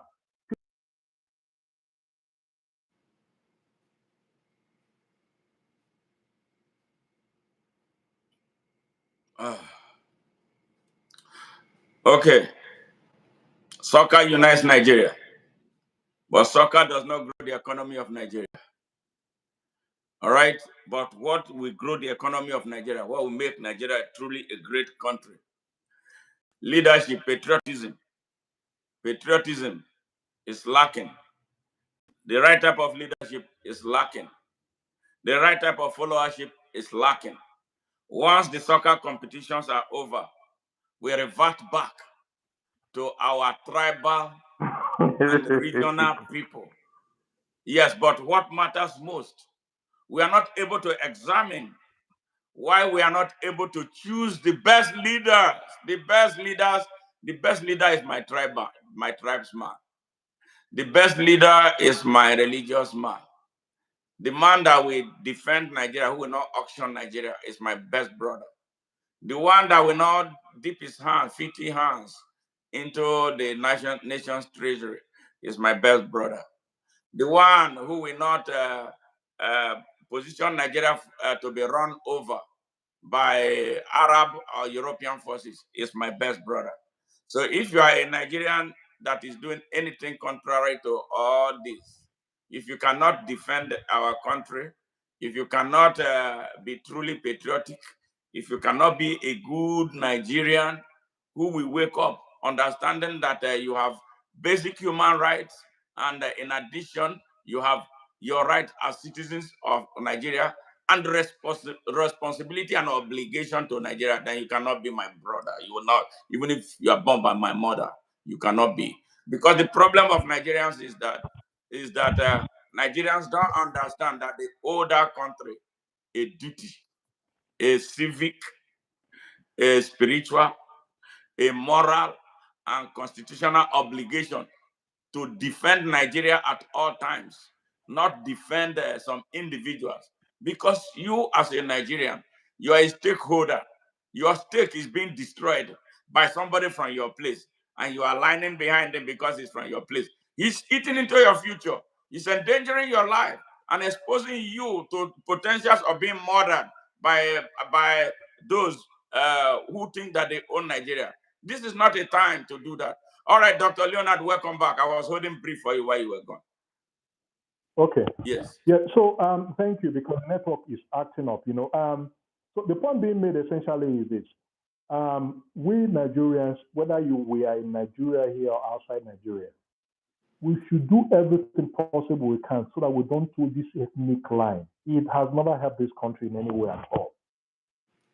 It has never helped this country in any way at all. what he has ended up doing is to divide this country than to unite this country. Nigeria is blessed with human and material resources.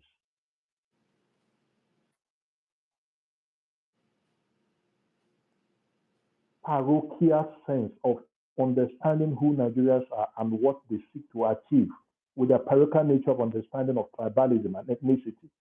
Nigeria has been stuck in a pit.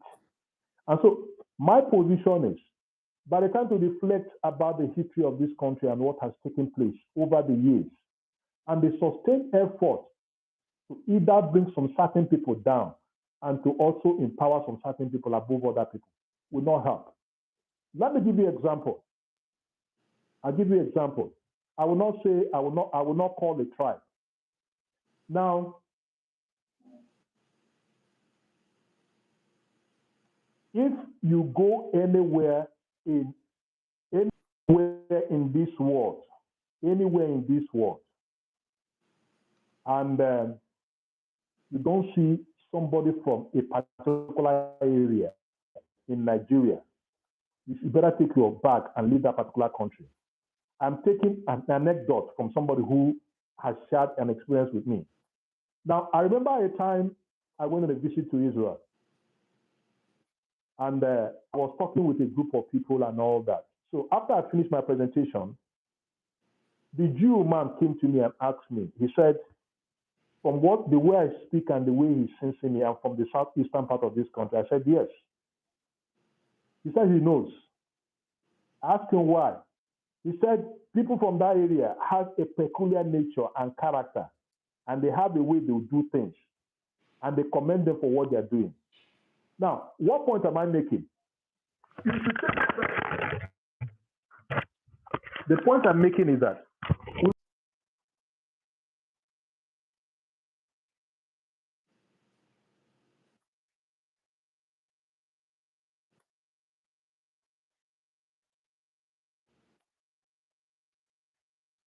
excelling.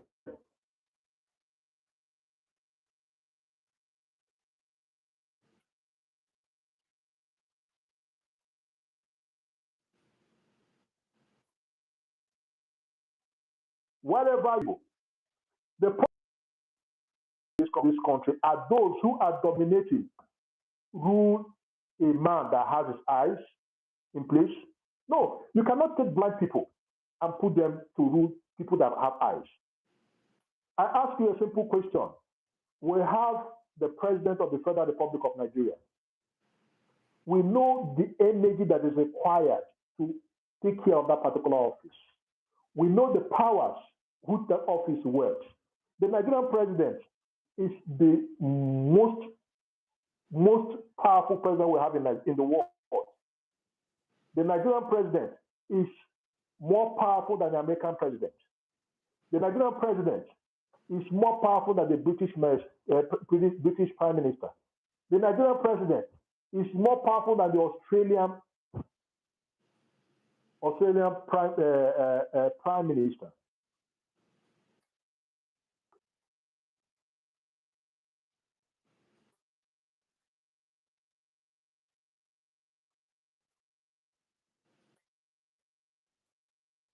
In Nigeria, and has given the leadership, the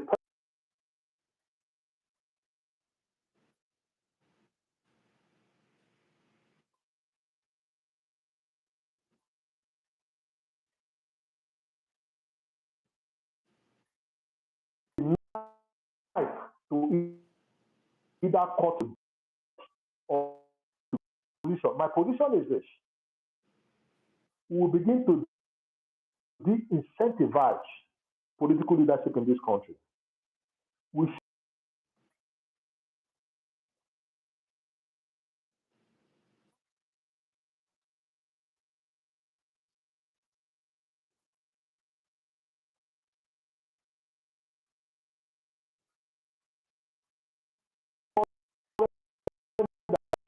flows to give you electricity.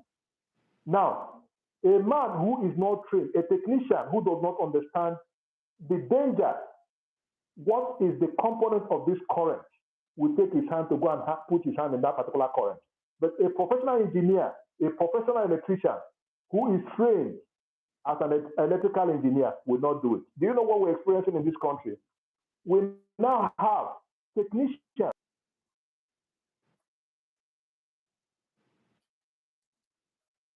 for disaster.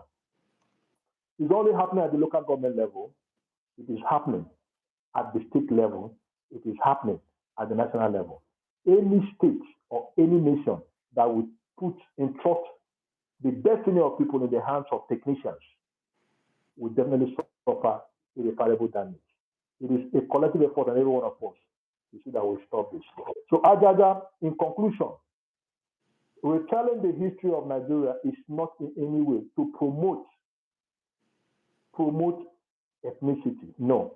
It is basically to bring to fore what transpired as it did, so that people who does not understand the history will now see the history and know this is exactly what happened.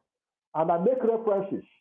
I do not say I make references that you go back and check the history of Nigeria by doing your own personal researches and get the facts. And that is why I say history must be reintroduced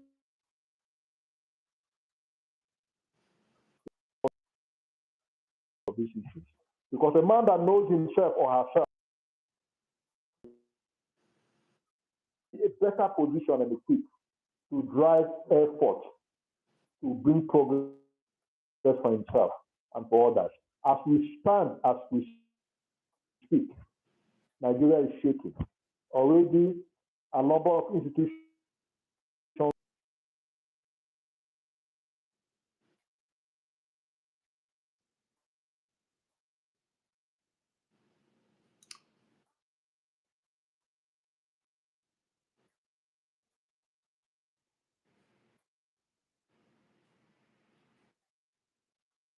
must bounce back. And I believe God will help us to do that. All right, thank you very much. I want to respond to somebody. Sadiat Adeyinka, ONN is run by a Nigerian. I am the one.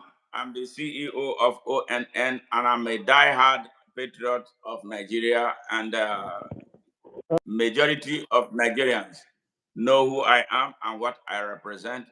I want a Nigeria that will work for everybody. I want a Nigeria that will work for the East, West, North, and South. I don't want a tribal Nigeria that it has always been. And I want to address you personally and really appeal to your conscience, because from the way you have been writing your responses, you have something to grind with the Igbo people. I am not an Igbo representative. I'm a flag for Nigeria. I am doing far more work than the Nigerian ambassador to the United States, who sits down in Washington, wherever he or she is, and takes extra code and make a lot of money without doing anything to project the image of Nigeria. If a Nigerian is murdered here, you never see them coming out.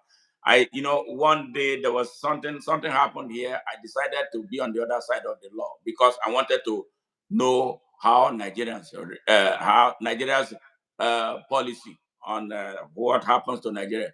And I was arrested and then released on self recognition within less than an hour. I did that. I told them that I wanted to hear something about how Nigerians react, or the Nigerian policy on when their citizen is arrested, perhaps unlawfully. You needed to see. They show me the blueprints. Beautiful, the most beautiful I have ever seen, written by any country. How Nigeria protects its citizens. Really? I said, really? I said, okay. They asked me, do you want us to call your embassy? I said, yeah, go ahead and call. The phone rang for all the time I was there. Nobody picked up that phone until this day. Nobody picked. I looked at them and then they just let me go. But I'm coming to something. I'm reacting to one young lady, or I don't know, maybe perhaps the way he or she writes. It looks like somebody who knows a little bit, but sometimes our knowledge can be channeled in the wrong direction. Several books, according to you, Adeyinka, have been written decades before now. Igbos won't be able to change Nigeria's history with their mouth and emotions in 2025. And that is so sad. of somebody, writing this. I'm going to have to take you on this because I know a lot of my friends, some of my closest friends, like John Atoyebi, is a Yoruba man. We sit down and talk dispassionately about Nigeria. Muyi Arowo Shafe, right now is in Nigeria, but he told me he was coming to Houston. He lived in Houston for nearly 40 years. He came before me here. We are very good friends. And we're having some discourse on Nigeria. And he responded one kind of way because he's working with a Tinubu right now, I believe. And then what he wrote really offended me because he knew me better than that. And I had to fire back. And then he sent me a message that, hey, Smart, I'm on my way to Houston. We're going to talk this whole thing over. It's my brother, Muyi. When my mom died, he took over the organizing. All the things that we put together, he was the one who printed them at no cost to me. And that's how close Muyi and I are. But no matter what it does to me, I'm not going to get angry. Sometimes some people get emotional over nothing, for one thing or the other. Because in Nigeria, once you just join that system, you become something else. So I'm looking forward to seeing Muyi today. Hopefully he's going to call me. He was on his way to Nigeria, from Nigeria to the United States as of yesterday when he sent me a message. I'm going to sit down and perhaps interview him here on this show too, so we can share perspective. All right, this anti-Igbophobic thing, I think we need to end it. All right, we need to end it, and the counter that you see why I'm able to talk about Nigeria with the kind of passion I use, I deploy in doing it is because of my own personal experience. I have lived in Nigeria, in Kano. Two things happened to me in Kano in quick succession. During the so-called Kano riot of 1991, I was a victim. Look at my forearm, and I will always continue to use it. I was stabbed with intention to kill me. They killed my friend right in front of me in Kano, Nigeria. Why? Because they thought we were Igbos. They thought we were Christians. They did not see our Nigerianness. We were not Muslims, and so we should die. And this is because of ignorance, the wrong rhetoric, the wrong narrative people put into people's heads. So we need to remove ourselves from that. And after this, I had to leave Kano. I left Kano and then went on, took up a job in Guinness in Lagos before I moved on to South Africa. Then the second thing that happened to me after that one happened first, there was an NNPC advertisement for an industrial nurse.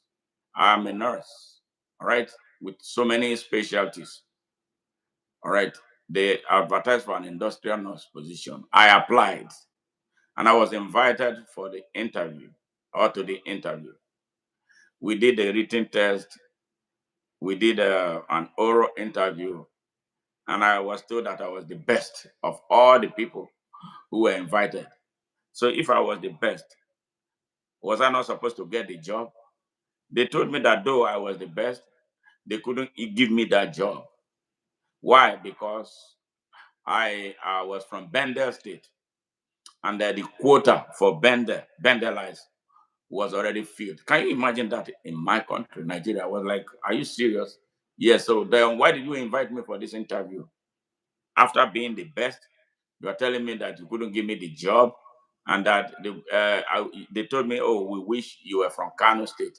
And sadly, there was no one candidate from Kano that was interviewed or that was qualified to be invited for an interview for that position.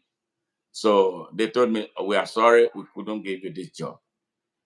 And then, okay, so if there was going to be someone from Kano, for instance, he was not born at the time. He needed to be born. He needed to go to elementary school. He needed to go to high school.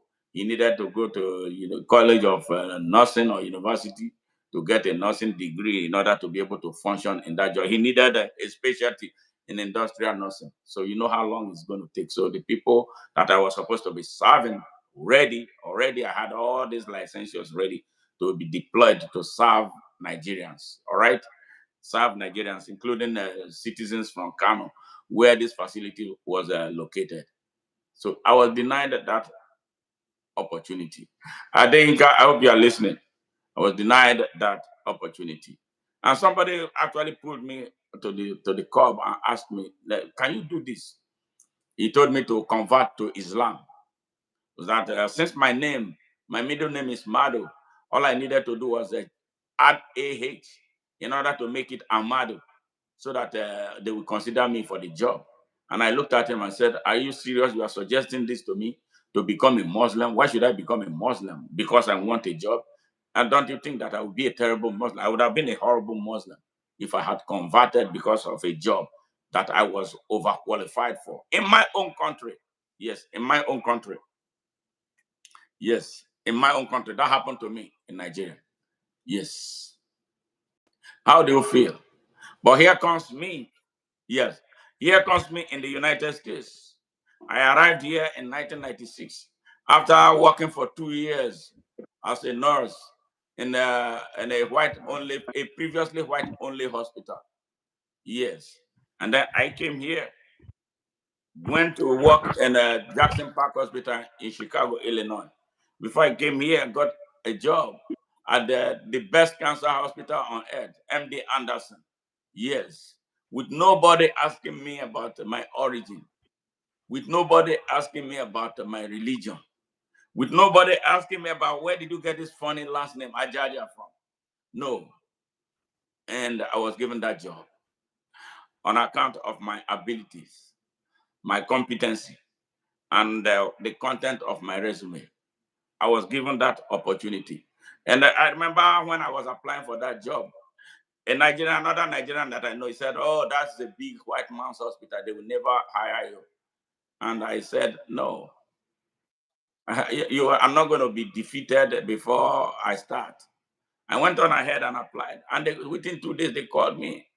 And the question I remember that they asked me, apart from the professional questions, was what change, what improvement, what innovation will you bring to bear on this institution? And I answered them, and they were happy. And they offered me a job. In fact, there was a handshake right arising from that interview right there. When I finished my last statement, then I was there for another nearly couple of years before I founded my own business. But in my country, somebody was going to sit down on there and start asking me about Christianity and Islam. He was going to ask me about my origin, my tribe. I was still from Bender State. You see what I'm saying? So we need to purge ourselves. Hey, Adenga Society, this is to you. I don't know how much you have traveled. I don't even within Nigeria. Majority of our people sit down in Nigeria and write nonsense about people they don't know anything about. You have to encounter people. I am able to speak very well about the Hausa people because I lived in Kano for 8 years.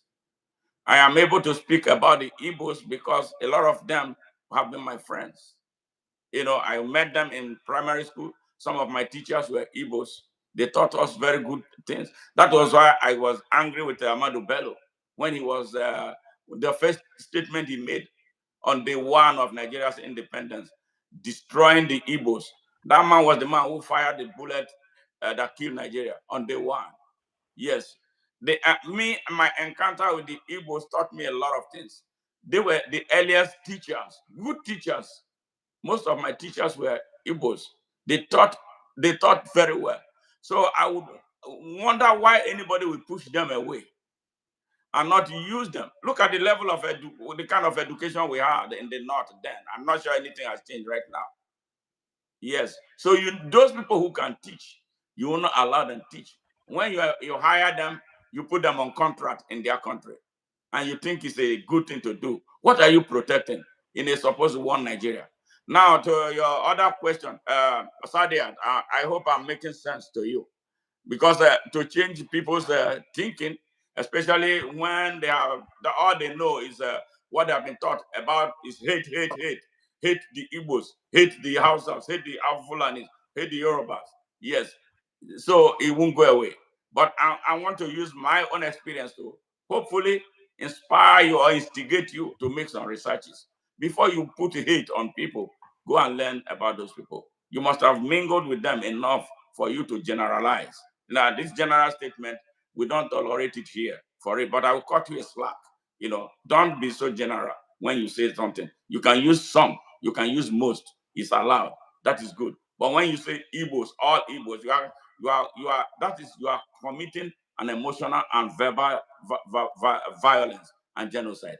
Now, the second question, something you will raise. I don't want Dr. Leo to answer that. I'm going to answer you that. You said Iran changed Nigeria to a unitary system by promulgating or proclaiming Decree 34 of 1966. Was it a Yoruba man who did that?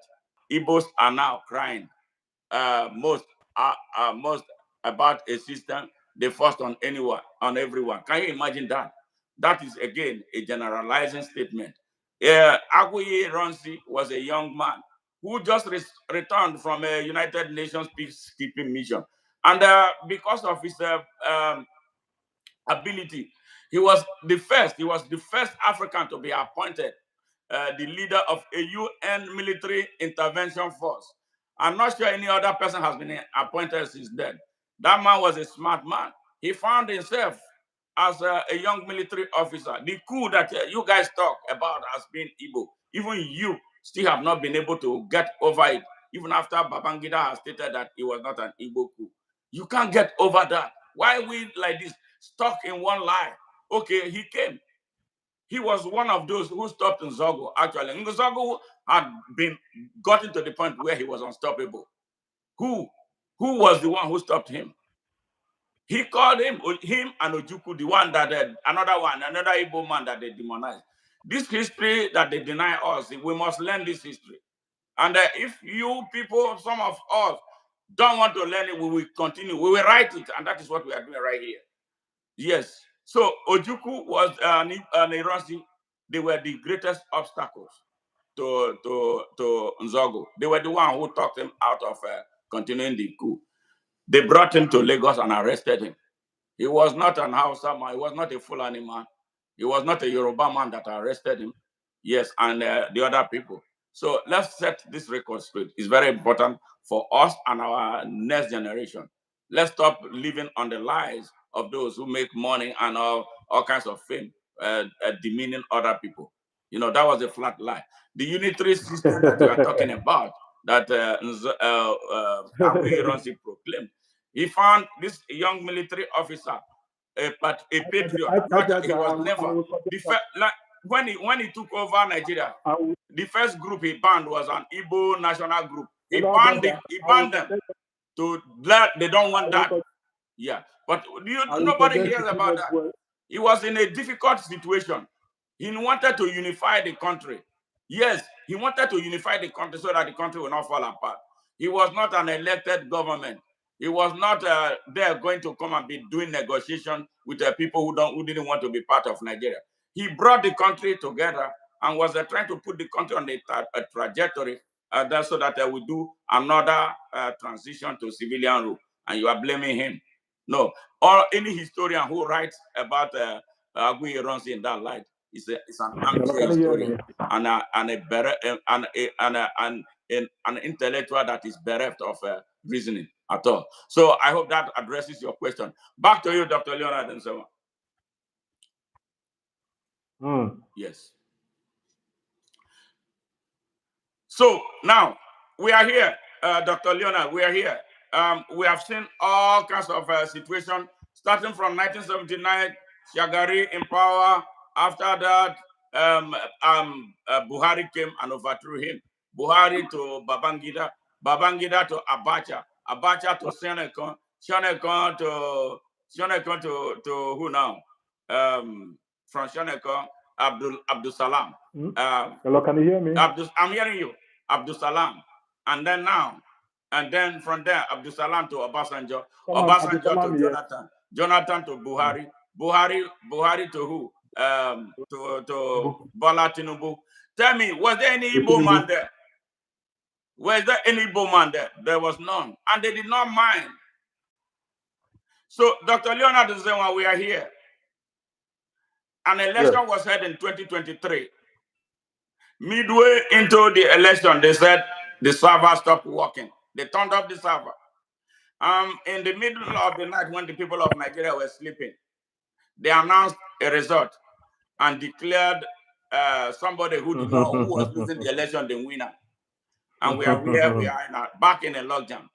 What do you have to say about what happened in 2023 to now? And the plan they are putting together through another coalition, a coalition of the same people who created the coalition that is destroying Nigeria now. Over to you, sir.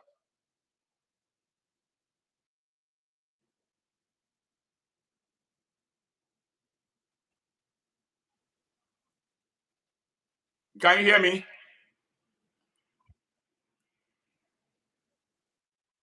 Can you hear me? Yeah, we can hear you now. Go ahead. Okay. Yeah, the network has been not friendly at all. I agree with you.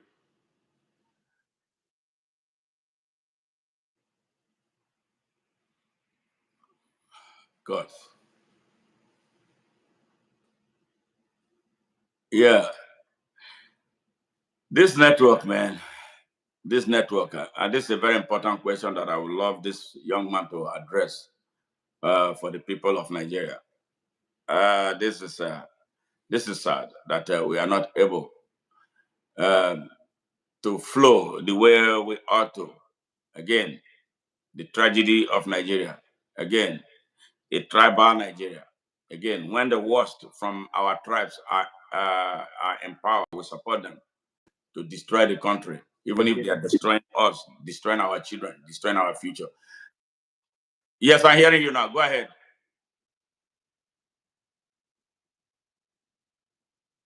Hello? Yes. This is what you get. Yeah, can you hear me? Yes. Yes. Go ahead. This network is very Go ahead. Go ahead. Yes.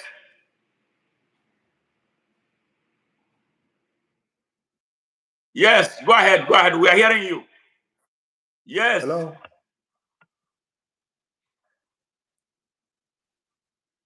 Go ahead. Hello? Yes. Go ahead. Go ahead. Go ahead. Okay, what I'm saying in essence is as long as you keep recycling leaders who we think will do better, they'll end up not doing well for Nigeria. And the reason is when you set out on a journey, you do not know where you did not define the journey you're going on. A person who do not determine clearly the journey he's embarking on, trying to put resources in place, trying to get the end goal picture of where he's going to go, trying to look at those he's going to work with to achieve those goals, trying to look at the challenges that is involved in trying to assess to get to that goal, you have issues. We have issues. Now, to be candid, there are several activities, but there is no productive value being added to Nigerians. There are several activities that have been taken in the last 3 to 4 decades, correct an impactful value added thing to the common people are not experienced. We still have the rise of the elites, the dominance of the elites, the perpetuation of the likes of the elites, the preferences of the elites as opposed to what the people want.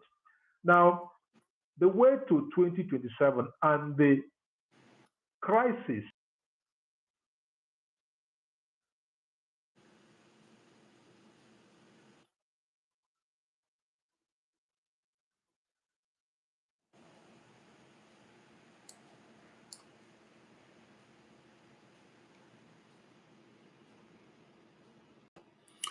Yeah, it's the same thing. This is frustrating, but we will get this message delivered. Hey.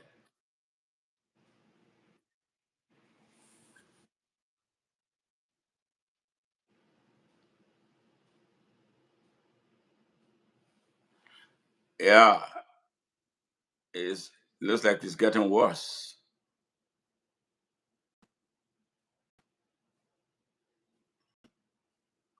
It's getting worse. Yes, I wish the network was friendly enough for him to address this very critical question. It is his question. It is his question to address to the hearing of Nigerians. Clement Ebesi, yes, you said, Sadiat, you are one of the evil produced and trained in this country. Agoye Ironsi was an Igbo man that laid his life for the country. What did he get in return? Death. Yes, he did everything to save us. Actually, that is the truth. A young man who came, he was not a politician. He wasn't interested in politics. His country was in turmoil. I wish maybe if I think the area where I have an issue, he should have allowed that coup to run its full course. Maybe things would have been a lot different. But he persuaded Nzogo against the coup, thinking that they could put things together and get the country working again. Nzogo came down to Lagos and he was arrested along with the other people. Yes, I know some people wanted them to be killed because they killed a man who killed Nigeria on day one. They don't understand the magnitude of what Ahmadu Bello did. And people who failed to understand that there's a difference between a national army and a tribe, and that the Igbos never at any time came together to overthrow the government of Nigeria. It was a pure military affair, and that was what it was. Otherwise, why did we not label all the coup after the 1966 coup? Why did we not label all of them as Fulani coup? Because the Fulanis were all, the actors of those coups were all Fulanis. Yes, the counter coup that brought Gowon to power was driven by Fulanis, but we did not call that coup a Fulani coup. The one that followed that ousted Gowon was a Fulani coup, Morotala Mohammed. We did not call it a Fulani coup.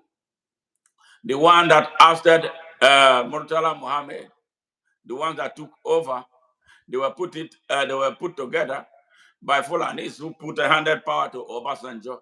And if you look at the history of Nigeria and the trajectory of the relationship between elites, Fulani elites, and some Yoruba elites, you will point the direction to where we are. I said some, I did not say all.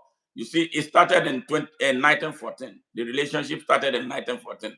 We can pretend all we want and choose what we want to talk about. What happened to Nigeria started as far back as 1914.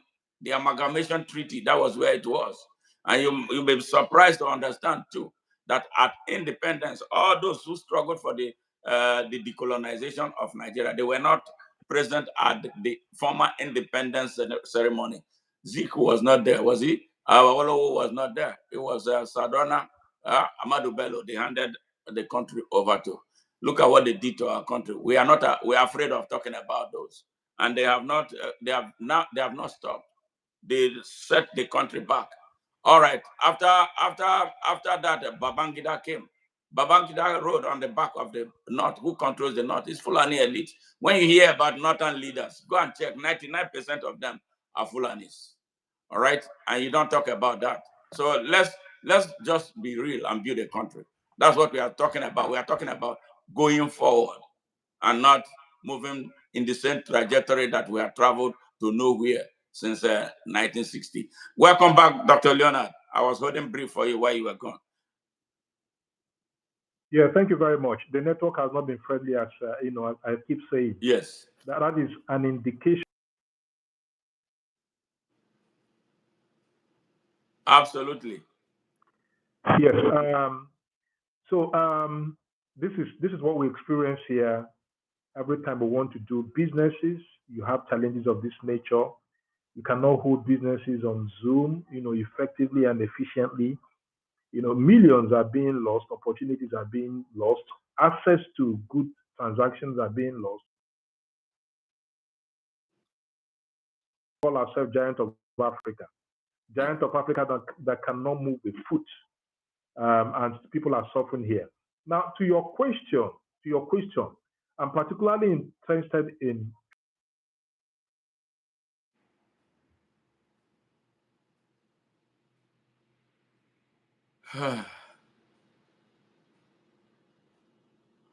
Wow, wow, wow, wow. I've never had it this bad. This is serious. This is serious. Nigerians, you are being shown reasons why you should stand up. This is another reason. Nigeria is locked down. We cannot communicate effectively with the rest of the world. Network, network. Why can't this be fixed? Why can't this be fixed? What kind of deal did we take? What did we sign? Why is a network such a huge problem? So we're going to put this now as prayer points that God will allow the Nigerian network to work, right? Instead of us standing up to do the work. So he was talking about 2027. That is where we were. I had to actually skip a lot of the questions that I was going to ask him so we can have the network to do what we could do. I streamlined to reduce the number of questions I was going to ask him in order that we'll at least be able to put out a message out there to the people of Nigeria who desperately need the truth. Yes, some inconvenient truth. It's not convenient because truth makes hurts the people. Yes, but that truth has to be spoken, and we have chosen to speak up for Nigeria. Whether you like what we are doing today, you go back and look. If you are suffering more than enough, well, maybe perhaps that will wake you up to know that a leader does not have to be from your mother's womb in order for him to make an impact on your life. Yes, anything like that will amount to nepotism. We want a president of Nigeria who will be president of the whole of Nigeria, not like the Buhari type of president. Yeah, presidency, where he called one part of the country a duct in a circle with no hardly any exit route. Unlike the rogue presidency of Bola Ahmed Tinubu. Yes, that favors his cronies and to the disadvantage of the whole of Nigeria. The presidency that is trying to do everything to hand over our country to France. They rejected stone by Niger, by Burkina Faso, by Mali, and is being rejected everywhere on the continent of Africa. Yes, a country that is ruled by a drug dealer. Can you imagine a drug dealer who was convicted here, found guilty in the United States of commercial drug dealing? I should be ashamed. If that man is from my tribe, I will trash him like I've been trashing Okawa. Yes, I will trash him. I try to stay away from doing anything that will validate the presidency of Bola Ahmed Tinubu. That's why I deliberately don't speak about his policies. Because if I speak on his policies, I'll be validating him. But I speak as an angry Nigerian that is a criminal on the saddle of leadership in our country. I couldn't, if he was my tribesman, I would have maybe reacted a lot more differently than I am reacting right now. I think my reaction has been so tepid, and taking cognizance that people don't take kindly to people reacting to what people from their place are doing to hurt our country. Yes, it's so sad. And a country where a terrorist with ties, known ties, not the proven ties to Boko Haram, yes, is a vice president of our country. Yeah, can you imagine that? If you remember Aminu Sokoto, the mastermind of the United Nations building in 2011 in Abuja, Nigeria, the mastermind, Aminu Sokoto, the mastermind of that bombing, terrible bombing that killed Nigerians, killed Westerners, killed Americans, killed Britons who were working as a United Nations staff in Nigeria. Yes, yes. You know where he was arrested? He was arrested in Kashim Shettima's house. Yes, what was he doing there? Yes. All right. A country that cannot fight terrorism, even when they know where the masterminds of terrorism is. They know El Rufai. All right. The security agencies know El Rufai. The security agencies of Nigeria know Saad Abubakar, the fake Sultan in Sokoto. They know that he's one of the masterminds of terrorism in Nigeria. They know that most of the emirs in the north are part of what is hot in Nigeria because they have all these bandits, or the beautiful one that they call bandits, the terrorists killing Nigerians. Not only in the north anymore now, they are spreading down west, and they are in Yoruba land killing and maiming people. Yes, the daughter of Fasoranti was murdered by some of those terrorists. And then what did he do? He went, and the old man whose daughter was murdered was supporting a man who is not able to fight terrorism. The man who is hobnobbing with those, yes, and now trying to make them the permanent co-chairmen, yes, of Nigeria's Traditional Rulers Council. What kind of a country is that? I'm not going to be part of that country. I'm going to have to fight this Nigerian system. So Adeyinka, Sadiat, we want you to be at the forefront of liberating Nigeria. Purge yourself, and let us all purge ourselves of tribalism, regional nationalism, and ethnic bigotry. Let's purge ourselves. It's only through Nigerians who have purged themselves of all these vices, yes, hypocrisy and bigotry, that can save Nigeria. Otherwise, things will get worse, and Nigeria will become an unprecedented Somalia. You know, where we are heading now is the Somalianization of Nigeria. That will not do us good. Do you know the implication of making Saad Abubakar, who is not a traditional ruler in the first place, the chairman of a Nigerian Traditional Rulers Council? And you want to put they sent it to a bill to that to the Senate or the National Assembly. What are they trying to achieve with that in a democratic setting? They fail to understand. Bola Tinubu is an idiot who failed because he was not supposed to be the president of Nigeria anyway. All right, who failed to understand what democracy means and what constitutionalism means in a Nigeria. Yes, in Nigeria, in a sovereign Nigeria. He doesn't understand that the traditional institution or the kingdoms died in Nigeria. Kingdoms died in Nigeria on October 1, 1960. All kingdoms died. They ended there. So what we are supposed to have is a symbolism of what it was before Nigeria became a nation state. I don't know why it is so difficult for Nigerians to not understand that. The education that we say we have is a bankrupt education, bereft of content. Yeah, if you are educated, you know when a country becomes a nation state, the allegiance shift to the country as the source of inspiration towards national destiny. All the kingdoms that existed died, and they lost their sovereignty and their power over the people. Yes, like me now, no OB can control me. No Oba can tell me what to do. You cannot summon me to any Oba's palace because I'm not going to go. If I want to go, I want to go maybe perhaps as a friend or somebody I just feel excited. I want to go, but not for prosecutorial reason because you can't. I know my right as a Nigerian, but most Nigerians don't know their rights, and this is the problem we have. A lot of Nigerians clutching chains of degrees don't even know their rights as citizens of Nigeria. They don't know their basic human rights, and that is where we are having this trouble a lot of time. Yes. So, what is the wisdom? Taking a bill to the National Assembly to canonize Saad Abubakar and Anita, the Oni of Ife, as a permanent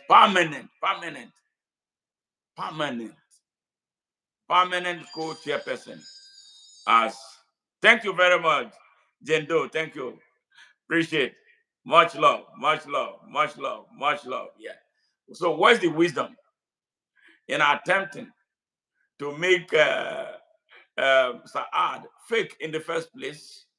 His mission is to build a Fulani nationalism, a Fulani nation, Sokoto Caliphate.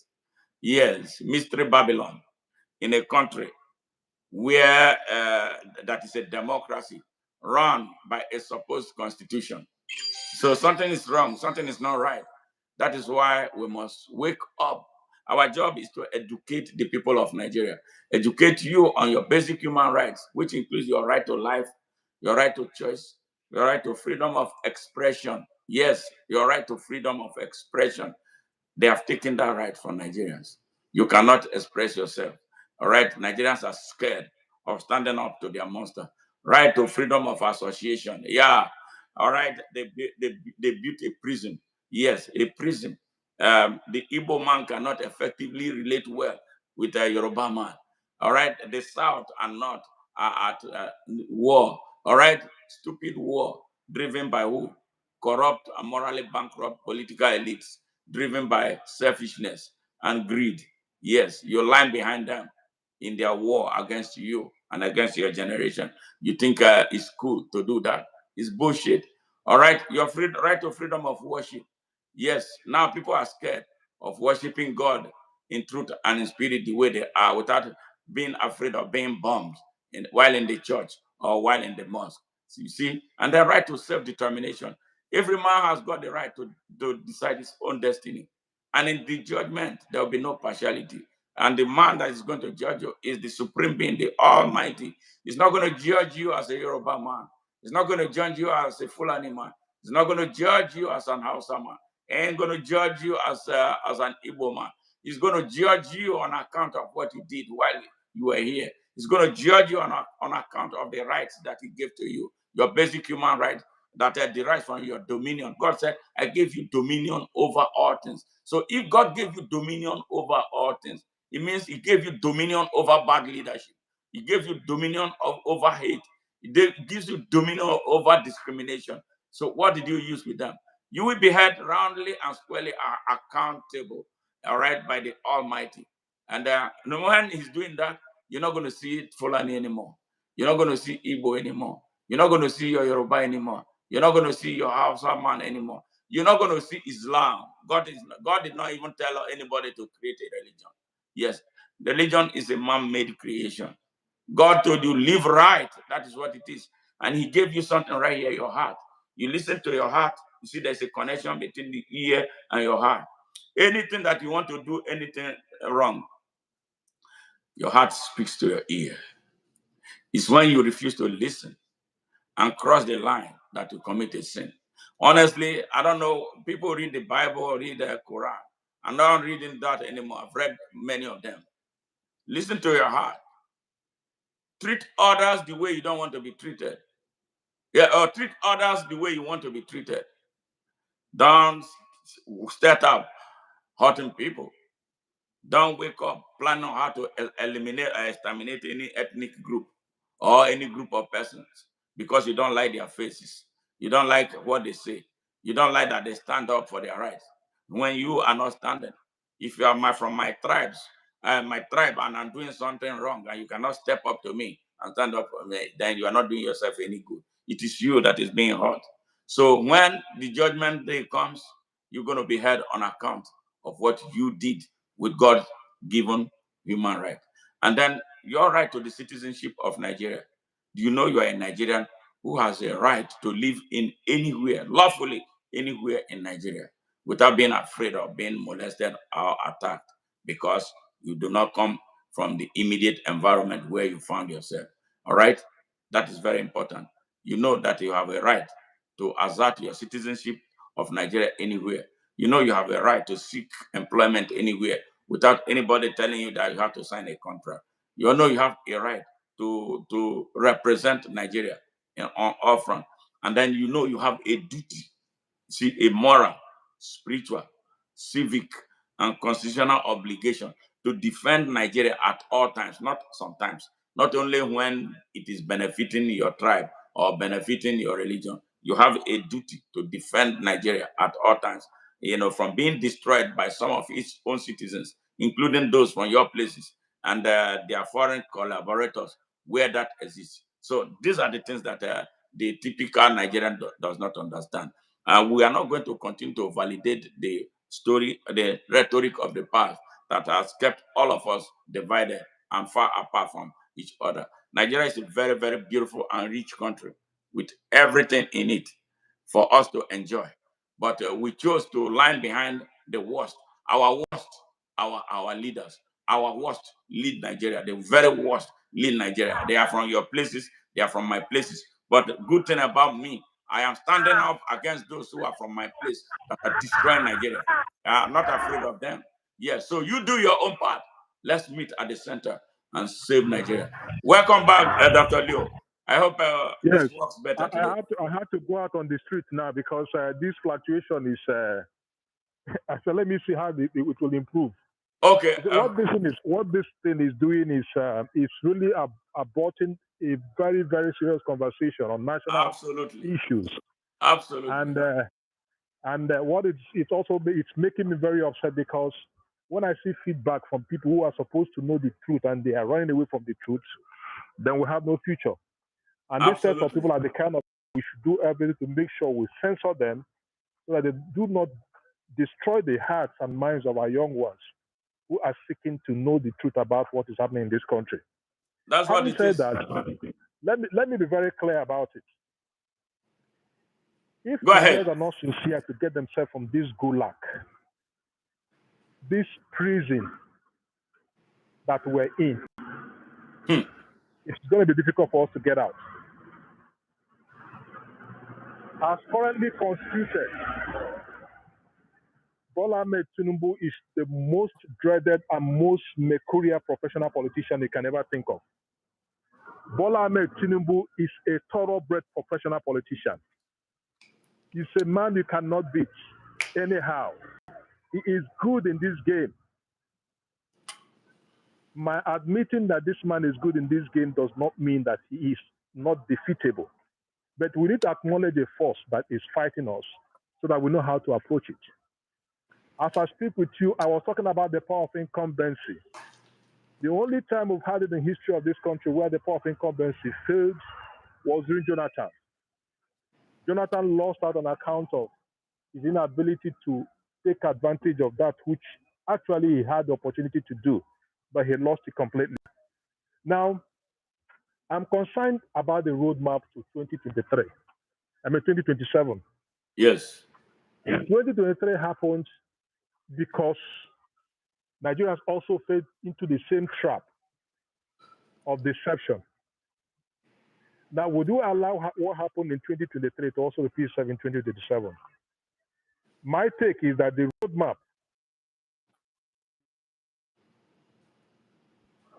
as said by the coalition. When I say the coalition, I'm talking about the coalition of that roadmap that will get us out of this gulag. Yeah. Why do I say so? I know those behind that political party called the ADC. The national chairman of ADC is a man that competed with me to become the leader of the body of IPAC in this country. Yes. I know his temperament. I know his preferences. I know who he is. And he knows who I am. So with that kind of collection, that kind of the same set of people, I doubt how Nigeria will get out. So what is my proposal? My proposal is this. If we're pegging our hope on ADC and the coalition, which is not a coalition, it's just basically an alliance of strange bedfellows. That is not a coalition. It is not an alliance. It's not a coalition. Because when you talk about a coalition is a much more structured and more formalized arrangement.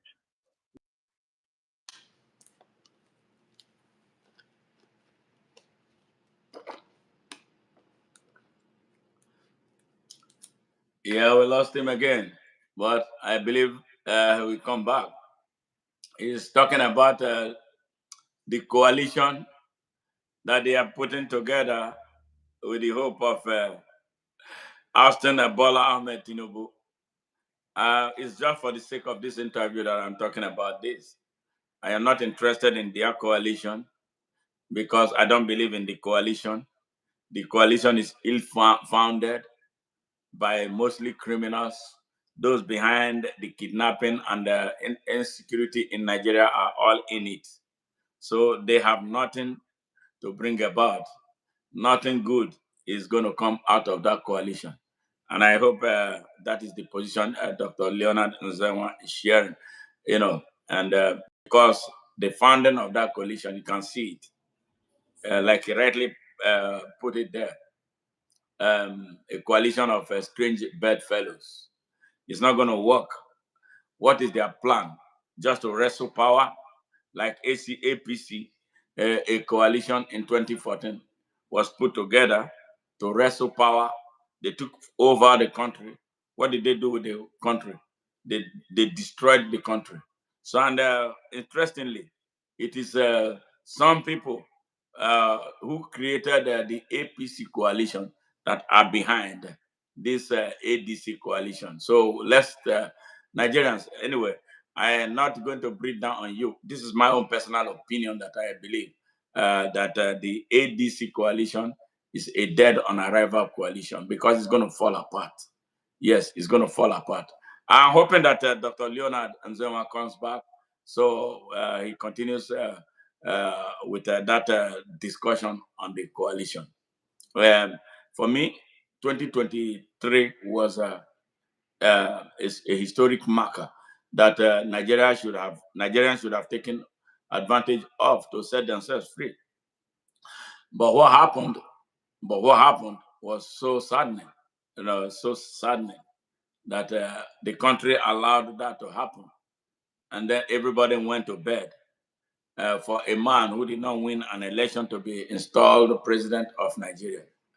Yes, a man whose election was announced when all Nigerians were sleeping, and a man, a product of a corrupt system. Yes.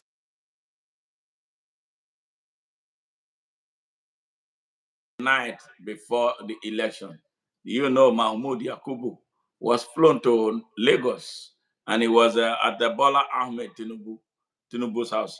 Yakubu, Dauda Yakubu, who is the INEC chairman, that Independent National Electoral Commission chairman. He was at the house of Bola Ahmed Tinubu a night, yes, on the eve of the election. He was flown in from Lagos. They made merry, and it was everywhere on the social media. Yes, they were eating and drinking, which means before the election took place, the result had been announced. So why did Nigerians allow themselves to be fooled? Why did they wake up and go to that election? That night would have been enough for them to shut down the whole process. But because the country is a lawless country, yes, has remained a lawless country, the security agencies that were supposed to act saw this and did not act because they colluded. They are part of it. They are accomplices in this evil against Nigeria. The DSS did not see any reason to intervene. The police did not see any reason to ask questions. The civil organization, they asked very feebly. And then the following day was an election. Nigerians came out in big numbers. Young people who were yearning for change were out there in big numbers, hoping that their effort was going to lead to something else that was transformative. But their hope, their collective hope was dashed. Yes, when midway in the election, the server stopped working. Yeah, the server stopped working. They shut down the server, that of Kenyan server. Yeah, that brought William Ruto to power. You see, Kenya and Nigeria looks like they are operating at the same wavelength. The same criminality that is going on in Nigeria is what is happening in Kenya. Yes. So they shut down the server. And then the INEC representatives at various polling units had to resort to the old English system that led us where we are. And we saw people who were there were savvy enough, captured the true results, and were uploading them so that this fraud will not take place or will not be formalized. But no, they got the army involved. Yes, as they announced the result. The next thing, Bola Ahmed Tinubu had moved into the defense house. The next minute, he was at Tony Elumelu's house, the man who provided him the vote of his bank, to take all the money with which he bought or the strategic institution like the army and all. Yeah, All right, the welcome network back. is horrible. Even I It's have okay. to go. I have to go out on the street now to see I can get better reception. It's still the same thing I'm experiencing. So it is very clear that's the kind of thing we're experiencing in terms of the value being added to Nigerian by telecommunication companies. Just go ahead and go to the point. Don't explain. You have explained enough. We already understand Okay, what's going on. okay. The point I'm making is this: if we were pinning our hope on the so-called coalition, the ADC coalition, I think we will not be doing ourselves good. Nigerians should not be optimistic about this coalition because, first of all, I have just given you a background to the personalities who are driving that particular coalition. Yes. I told you that the leader of that political party, for instance, is not a Democrat. The leader of that political party, Ralph Nwosu, has been in that party as the national chairman of that party for over 20 years. Yes. Over 20 years. Now, is it a private business? That should be that should be the first thing that even will tell you that if you're sincere to yourself, if you're sincere to yourself and you're going to have a marriage, you're seeking to have a marriage with somebody, a woman, for instance, and they tell you a story of this woman, that this woman is an adulterous woman, you still go ahead to go and marry that woman. It means you are the same thing with that woman. And so Absolutely. if you can pitch your tent with somebody that has held the political party as a national chairman for over 20 years, and you sucking up to an undemocratic person in that wise, at that level, that means all of you that are moving in that direction are still a bunch of undemocrats. That is one. Two, you look at the character, the combination, the personalities, the pedigree of those that also make up the so-called coalition. You find out that it's populated by the same bunch of people that have destroyed this country. What new are they going to give to this country that were not seen before? It's the same set of deep pockets that will line themselves up. Ajaja, back when I was still back in the school, many years back, about 5 decades back, 3 decades back, 4 decades back, the same set of people I'm hearing today that are in the same coalition for the ADC. Now, I have become an advanced young man. I am become an advanced young man, almost at the level where I say, yes, I'm an elder, an adult. I am still seeing the same set of people running affairs. I think it's not good for us. One, the young ones who are the leaders of tomorrow are being shortchanged. Two, we need a breath fresh air to take over the political space. Thirdly, these are people that are lacking any ingenuity in terms of the modern trend of things. Tell me, with someone like David Mark will be telling, when these children are talking about people that should be talking about artificial intelligence. Now we're even talking about synthetic intelligence. Tell me what somebody like David Mark, tell me somebody like Erofai, who is a born tribalist, who is a born religious fanatic, who is he's been associated with terrorists. In all form and all ramifications, people point fingers at him. Now, tell me the kind of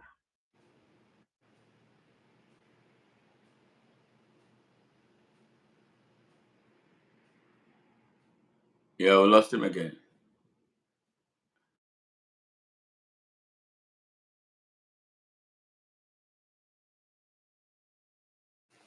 Yeah, we lost him again. Hey, Nancy Wilson, thank you very much from Dallas, Texas. Nice seeing you again. How are you today? Yeah, we are talking about the state of Nigeria. We had a young man, Dr. Leonard Nzenwa. He was a part of the chairman of an emerging political party they call African Action Congress. And he's been such a great guy. Oh, Nancy, originally from Liberia, West Africa. Hey, Sister Nancy, it's a pleasure. It's a pleasure having you on our show. Thank you very much. I know a lot of Liberians. There's another one. She's an activist out of Colorado, Lady Justice of Liberia. I don't know if you know her. She's a very nice person. And we've been talking about okay, but I live in the United States. Yes, I live in the United States too. I live in Houston, Texas. You are like 3 hours away from me. Dallas and Houston, 3.5 hours. Nice meeting you. Thank you very much. What is the situation in Liberia? We talk about Liberia all the time with another activist from Liberia who lives in Colorado. Lady Justice, well, she's doing a great, marvelous job in Liberia. So I'm very much aware of what is taking place in Liberia, and I hope everything works out well for.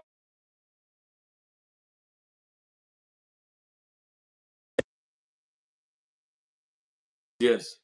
So thank you very much for joining our show. So I'm having this chat with a young Nigerian activist, politician with integrity. Let me define him. And he was the chairman of the African Action Congress, political party that I joined sometime in 2018. But unfortunately, things did not go well. Okay, you've been in the United States since 1979. Wow, that was a long time ago. You came here quite longer than me. Wow. How has it been? How have you enjoyed here? 1979, I was in class 4, yes, in high school. That's interesting. Nice to meet you. We are talking about how to make Nigeria and perhaps Africa better. That is what we've been talking about. Yeah, Dr. Leonard and Nzenwa, we have been hampered. Oh, since when you were 10. Wow. Welcome. Thank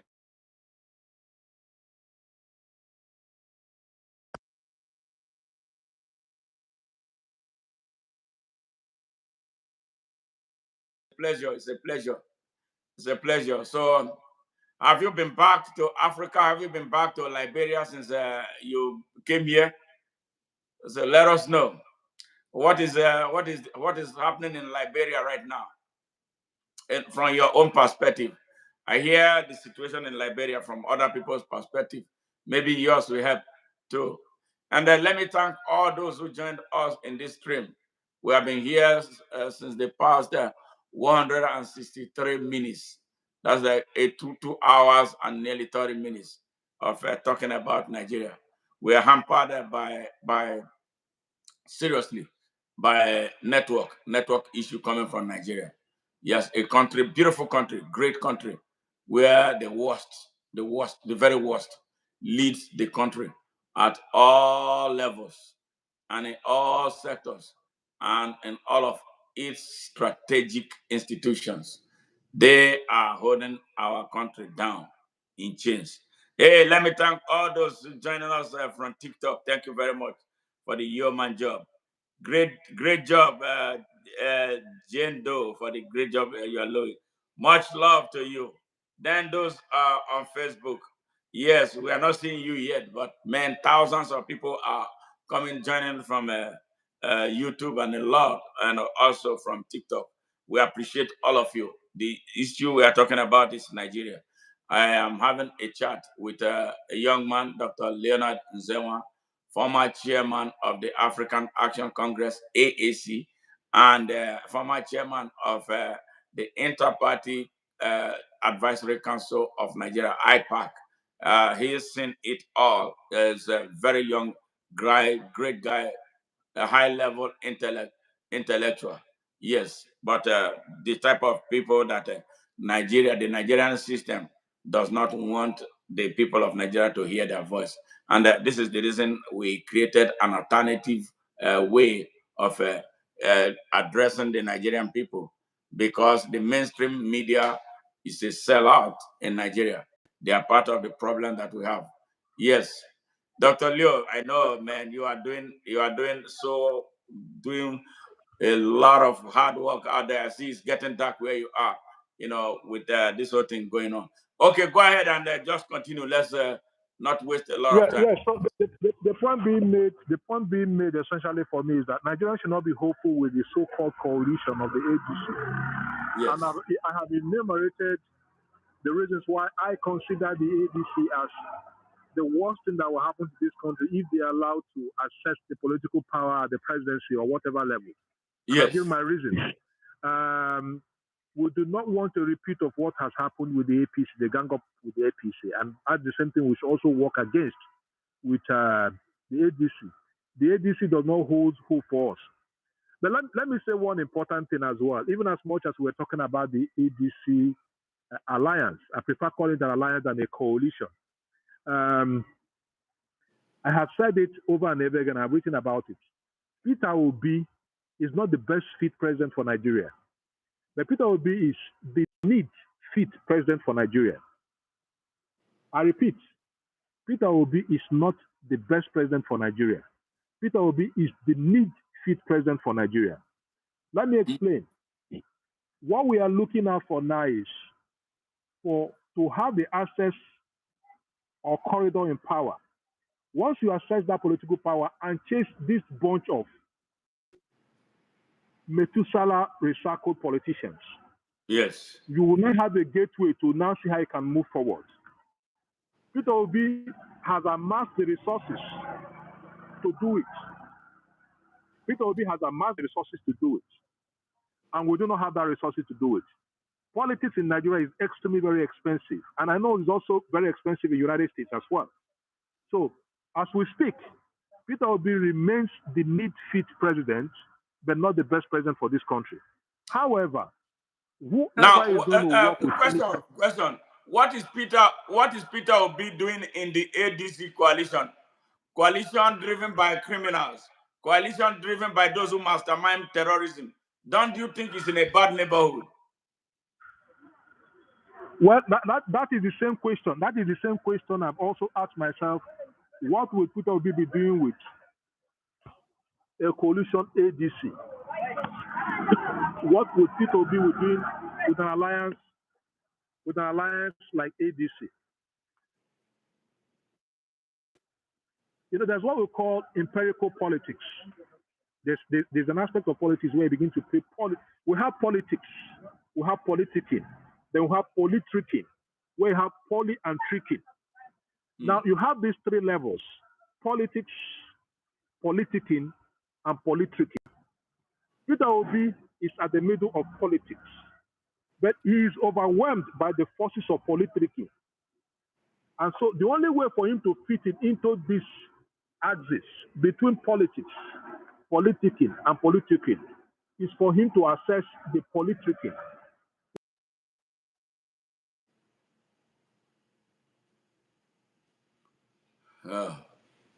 We are missing a very important part of this particular question that he's addressing. I hope he comes back and we continue like that. Ladies and gentlemen, brothers and sisters from across Nigeria across Africa and around the world, Nigeria is in a dire trouble, and that is what we are trying to solve and find a pathway to it. We cannot solve it by a stroke of pen, but we can create a pathway that will bring people together, bring young Nigerians, vibrant Nigerians, intellectual Nigerians, Nigerians who want the best for their country, Nigerians who have freed themselves from the captivity of tribalism, religious nationalism, and regional bigotry. Yeah, those are the type of people, Nigerians who have freed themselves from hypocrisy, jealousy, and bigotry. Yes, Nigerians who have freed themselves from hypocrisy and then are ready to do good for their country. Nigerians who have lived outside Nigeria, like me and my sister Nancy and many of us who have seen that through leadership, a lot can be accomplished. Through focused and purpose-driven leadership, we can get a lot of things done. So these are the type of Nigerians that we are looking for. We are, in fact, looking for a new Nigerian citizen. Yes, a new Nigerian citizen that is free from the evil and the setback of our past. We know, we have seen that what we have practiced in the past has not led us anywhere, and it is guaranteed to not lead us anywhere.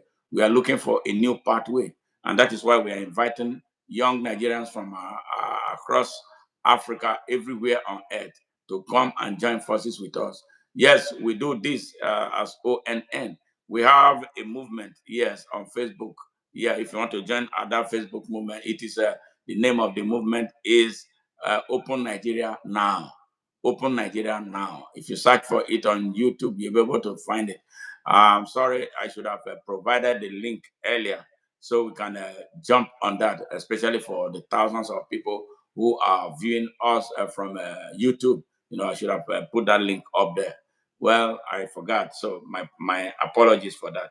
I'll do better next time. So we're going to continue to highlight that.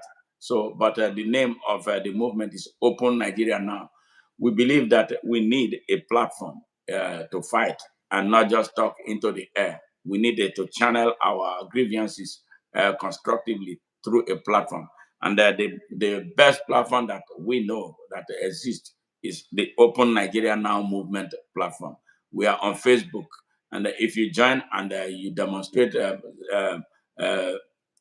deeper interest in what we do and deeper commitment, we will bring you into our national WhatsApp group, WhatsApp channel, where we strategize and talk about how we are going to take on Nigeria.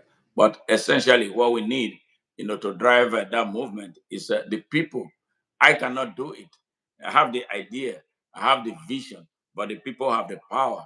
We need people who truly want to build a real Nigeria, not a scattered Nigeria, not a tribal Nigeria, not a religious Nigeria, not a regional Nigeria, because our independence was premised on one Nigeria.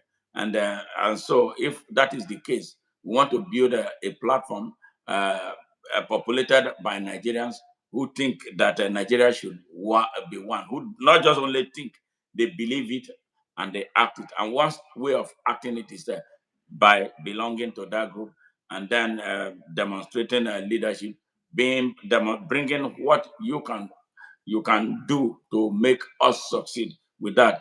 Whatever skill that you have, because we know everybody is endowed with everything. Everything is not money. In fact, we are the money that we need to build that movement. We don't demand for money from people. We ask those who can do, if it's money that they have, they can volunteer to help us do the work. Fine. If it is by sharing our messages, great, because every time you share our message, it's like you give us $1,000. So that is helpful. If it is commenting on our messages, so that YouTube and Facebook and TikTok will continue to recommend it to people, we are appreciative of that. So whatever you can do, you can send us super tank, buy super tank from us, and then to say, hey, we thank you for what you guys are doing. Because beyond speaking, we do a lot of things. We support people in Nigeria. We are trying to expand our program once we get a good hold, good grip of what we are doing in Nigeria. So we want to reach out to people who are economically disenfranchised. We support them. People who don't have money to go to school, we support them. So the only way you can do that is through supporting us, helping us grow, so that we can reach that critical point. And I'm so happy to announce to our subscribers and our members, those who have done so well for us. So some of them send us super thanks, some send us money, some send us words of encouragement and everything. I'm happy to announce to you that on the 1st of this month, the 1st of September, we reached a 1 million view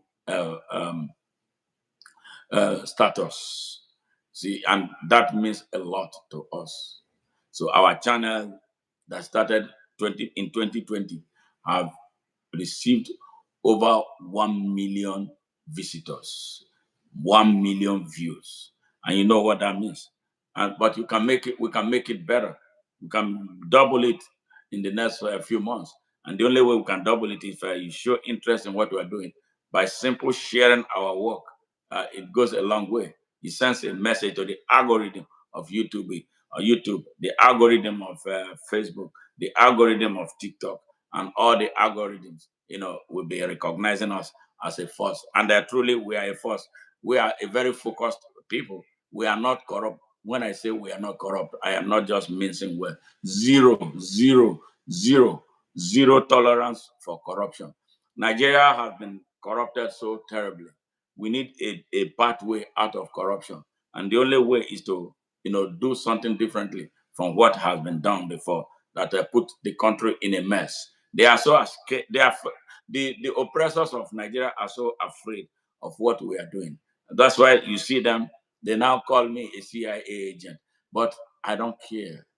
If being a CIA agent will set Nigeria free, without CIA taking everything that belongs to Nigeria, why not align with them to help us set Nigeria free? We don't have anything to give them. We can't promise them anything, our natural resources or mineral resources, because that makes us unpatriotic. We are not going to do that. But they say, that's what they say, that I'm being sponsored by the CIA. I love that. Thank you, thank you. So if they are scared of the CIA, they should be more scared of the people of Nigeria who will mass up in no distant time, hoping that we reach that critical mass of critically conscious Nigerians who will want to take their country back. That is what we need now. Yes, that is what we need. While we are waiting for Dr. Leonard Nzenwa, to come back and take some more questions, a few more questions before we come to the end of this live show. I appreciate all those who joined us. Our new members, we sincerely and deeply appreciate you and welcome you to the ONN family. What we do, we are trying to build a global movement for peace, security, and justice. Yes, for people across the world. We talk about issues in Nigeria, Africa, here in the United States, and around the world. So feel free anytime you want to, share with us what is taking place in your immediate vicinity. And that is in your country, anything that is taking place there. You want to appear on camera for an interview like this, so we don't charge you money. Just come and share with us, and we celebrate things too together and share. That is a common word, one people, one race, and that is the human race. That is what we recognize. We don't care about anybody's skin color. We don't care about your religion. We don't care about your creed. We care about you as a human. We care about people as a humanity. We are still waiting for Dr. Leonard Nzenwa. So if you have not subscribed to our channel before now, please do so. And it does help us grow and grow organically. And that is what we are set out to do right from the beginning.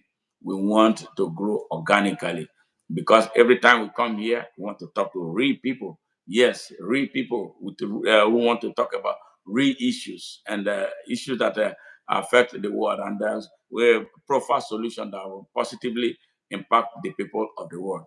That is where we are. So where do you stand in the struggle to set Nigeria free?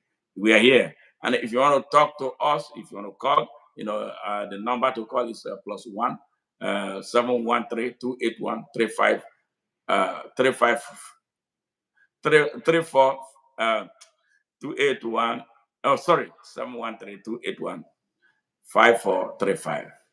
That is our hotline. You can reach us on that number, and then we can talk. If you want to schedule anything, we do live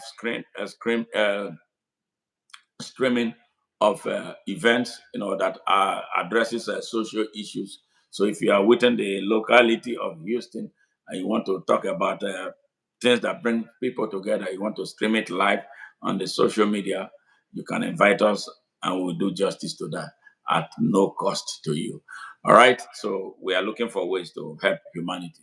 So, and I know that we are all the resources that we need to do this work of making the world a better place. So, like I said, if you have not subscribed to our channel, please do so. And in addition to subscribing, ensure to hit the notification button so that whenever we are up, streaming, you'll be able to see us without much ado. Thank you very much for joining. We're going to wait for Dr. Leonard for some more. If he's not able to connect, because it's getting dark in Nigeria right now. So you could see from those who are watching from YouTube, you see the place was already getting dark. What time is it in Nigeria now? It's about 8:17 p.m. So, and we value his safety too. And so if he doesn't come back, we're going to have to round up and bring him back on to complete the areas where we're not able to cover in the course of this interview.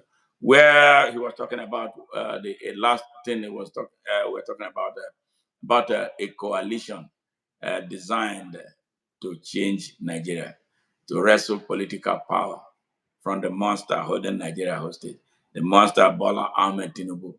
Yes, a criminal who has sold drugs in the United States. He sold drugs in commercial quantities here.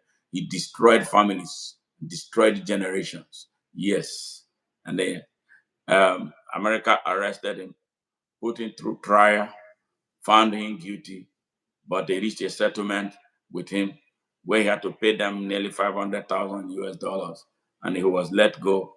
He returned to Nigeria and became a senator in the Federal Republic of Nigeria. Sad, sad, sad, sad. A criminal making laws for Nigerians. He was a senator. And then when that was over, he became governor of Lagos State, the richest and the most populous state in Nigeria. Two terms of 4 years each, making 8 years of his governorship over the people of Lagos. In the process of being governor, he amassed so much wealth. Everything was going into his pocket because majority of the companies, all the big international majors, have their headquarters in Lagos, and they pay a lot of taxes, to the state of Lagos. And then the money ends up in private pockets, especially by Tinubu. He's a god in Lagos. You can't be anything in Lagos without his approval. He decides who becomes governor. He decides who becomes a member of a House of Assembly. He decides who becomes a local government chairman. This man is a monster.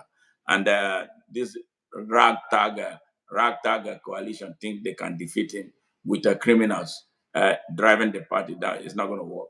Yes, again, you heard what he said about the chairman of the ADC political party, a man who has been chairman of the same political party for 20 years. What is he doing there? What was it? 20 years. So it means that it was his private business. He was using it to extort money. We know him as a corrupt person. And then he came in touch with those who mastermind terrorism and talking about the likes of El-Rufai, all right, talking about the likes of Atiku Abubakar. Yes, the man, the Syria presidential candidate, he has moved from one party to the other much more than any other person has done in history. He has no moral, he has no integrity. So those are the type of people who want to change Nigeria. Change Nigeria from where to where now? Okay, from bad, ugly to death. And that is exactly what they are driving. And then you look at David Mark. David Mark was no good. Yeah, in his days in the military. He was the one who told the people of Nigeria that telephone is for only the rich and not for the poor. That demonstrates how indolent he was. It does. Yeah, those are the ones driving the change. He became somehow, he left the Nigerian army. Yes, he was the one who threatened to kill Abiola, the winner of the 1993 June 12th election. David Mark was the one who threatened to kill him if they made him president. So today he's advancing a cause for democracy in Nigeria. Now, because Nigerians suffer from amnesia, we forget so easily about what people have done in the past.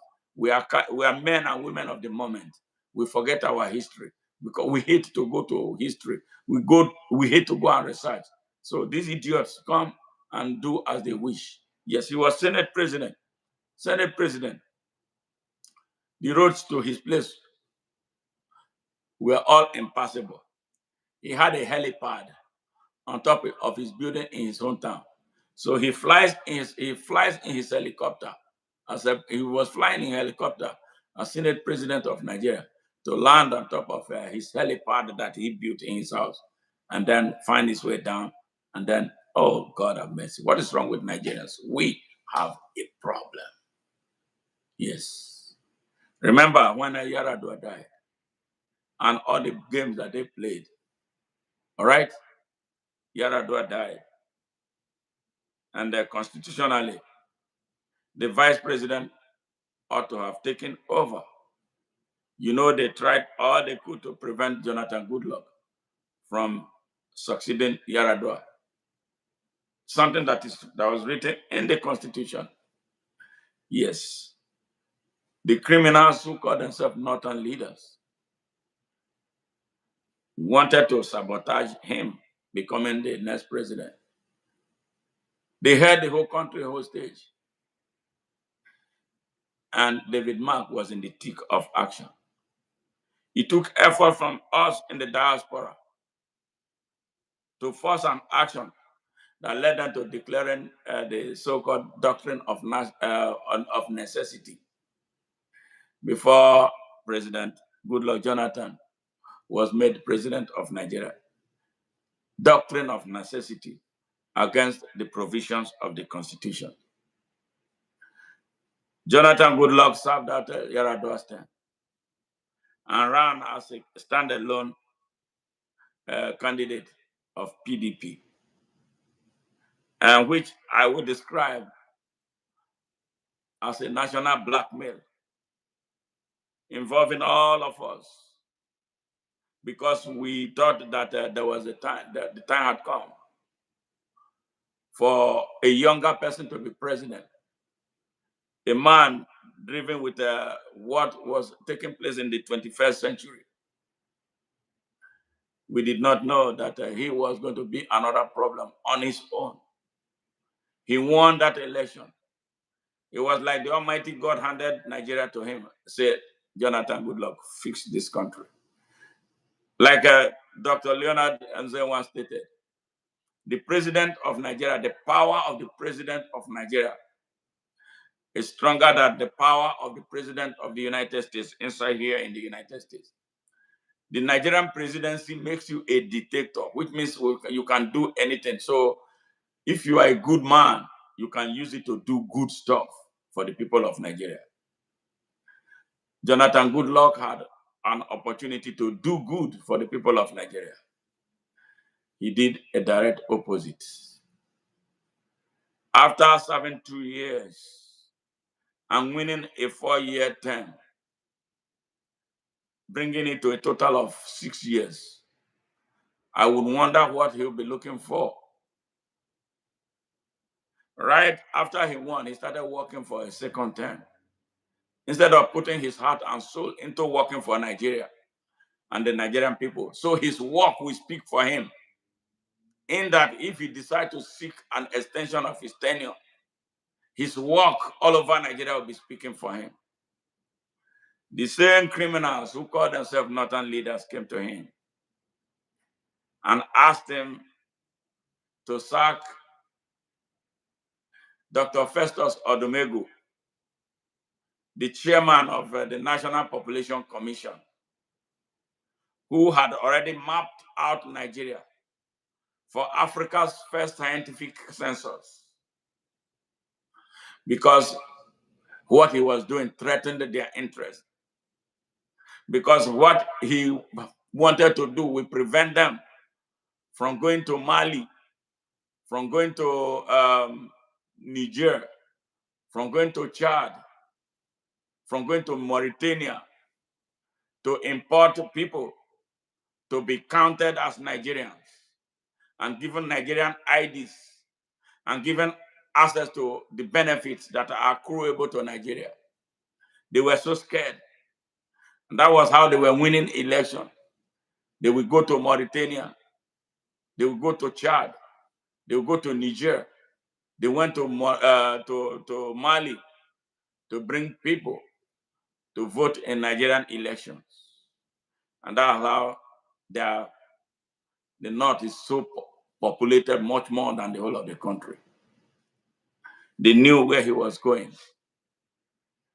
You know, in order to really know how many Nigerians are, strictly for strategic national planning, Jonathan Goodluck fell for them. They promised him that if he did that, they would back him in this 2015 election. He foolishly fell for that. And then what did they do? They brought Muhammadu Buhari. So if you are one of those who call Jonathan Goodluck a good president, you are not sure. You are not sure you know what you are talking about. Maybe perhaps you don't know this story about what he did. Where I saw Jonathan Goodluck 2 times here in Houston, in an enclosure. We told him everything he needed to do to set Nigeria free. So Nigeria will be open to access to opportunity to all Nigerians, regardless of where they come from, regardless of their religion. He agreed, including granting the diaspora the right to register to vote in Nigerian elections. He went back home and did a direct opposite of everything that he had agreed to do. So he lost the support of a lot of Nigerians from that betrayal. So when they talk about how Buhari came to power, it was Jonathan Goodluck who solely voted Buhari into power. Nobody wanted Buhari because the people knew that Buhari was no good. Intellectually, he was no good. He was a nepotistic person. Buhari was a member of Boko Haram, actually their grand commander. If you remember when there was a trouble, he was the one that Boko Haram named as their chief negotiator. So if he didn't know anything about them, why didn't they not name me to come and negotiate on their behalf? Buhari is a member of Miyetti Allah, the same way Atiku is. Miyetti Allah is responsible for funding terrorism in Nigeria. That was why he kept on defending them. He did not outlaw them, but he was so quick to outlaw a non-violent IPOB. All right? And with the help of the media, the corrupt media in Nigeria, yes, demonized IPOB as a terrorist organization while protecting the real terrorist organization, and whose activities inspired the agitation by IPOB and other groups in Nigeria. That is how unfair the corrupt Nigerian system that must die is. We cannot continue to support that system. I wish our brother was able to come back. Yes, but we have to run this commentary to show the people of Nigeria the truth about what has been happening in their country. We cannot continue that country that way. Great country being run down by a few people, and we know them. It's not like we don't know them. Yes. So when Buhari came, what did he do? He wrecked the country for 8 years. Boko Haram took over Nigerian army. He recruited them into the Nigerian army, gave them command and control infrastructural positions. Remember Zamfara State? Gold was discovered in huge, large commercial quantity. All right? Is the gold benefiting us as Nigeria? No. Who are those mining the gold? Those who mastermind terrorism. And that's why terrorism, the war against terrorism will not be won.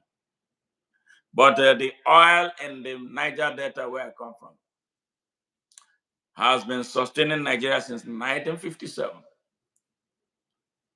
They form a company, NNPC, behind it. Who have been the drivers of NNPC? The same people, driven by the fake Northern nationalism.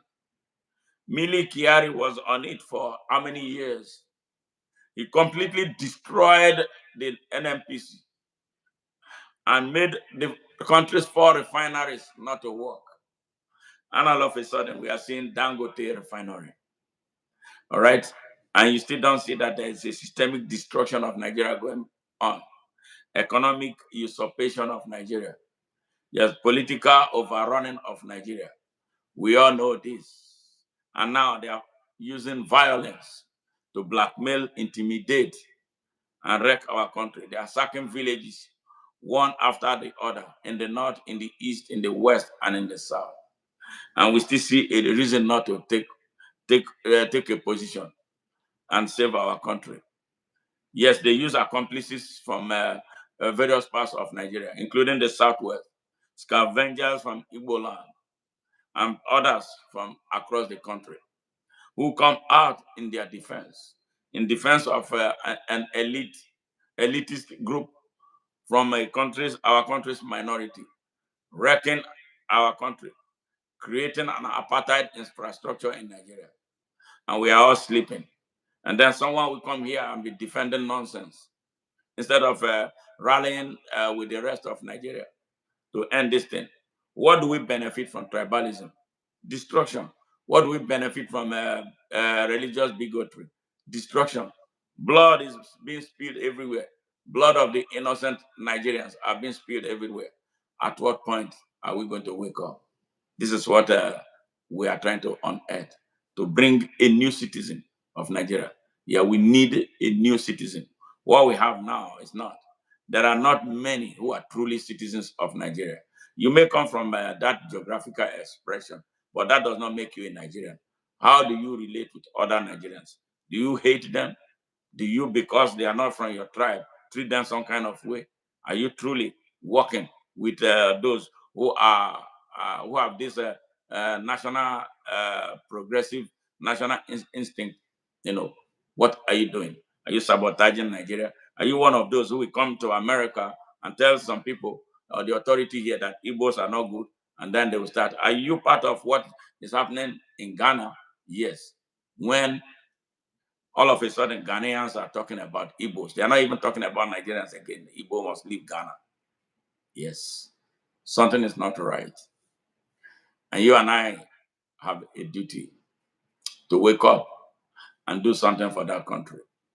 If we don't, we will continue to go down. If we don't, the younger generation, those who are going to come after us, if there's going to be a country for them anyway, will suffer worse fate, and they will trash us. History will not judge us kindly. The Almighty God will not judge us kindly. Unborn generations of Nigerians will judge us so harshly for putting them in danger way ahead before their arrival. It's time we united to get that country free. It's time we stop those whose mission is to run down our country. It's time we stand against those who mastermind the banditry and terrorism in Nigeria. We know them. It's time we started giving power to those who can work for the good of Nigeria and not those who go there to benefit for themselves. Raise enough money to send their children abroad to go to school while they continue to mislead us at home. And young people are about writing and posting nonsense about their greatness on the social media. Yes, it is time for us Nigerians. All right, with this, we come to the close of this, and I wish brother Dr. Leonard Nzenwa was able to come back for us to conclude, but I'm going to have to bring him back to conclude this interview. It's a journey with history, and we must travel that journey. Bye for now, and I love you guys.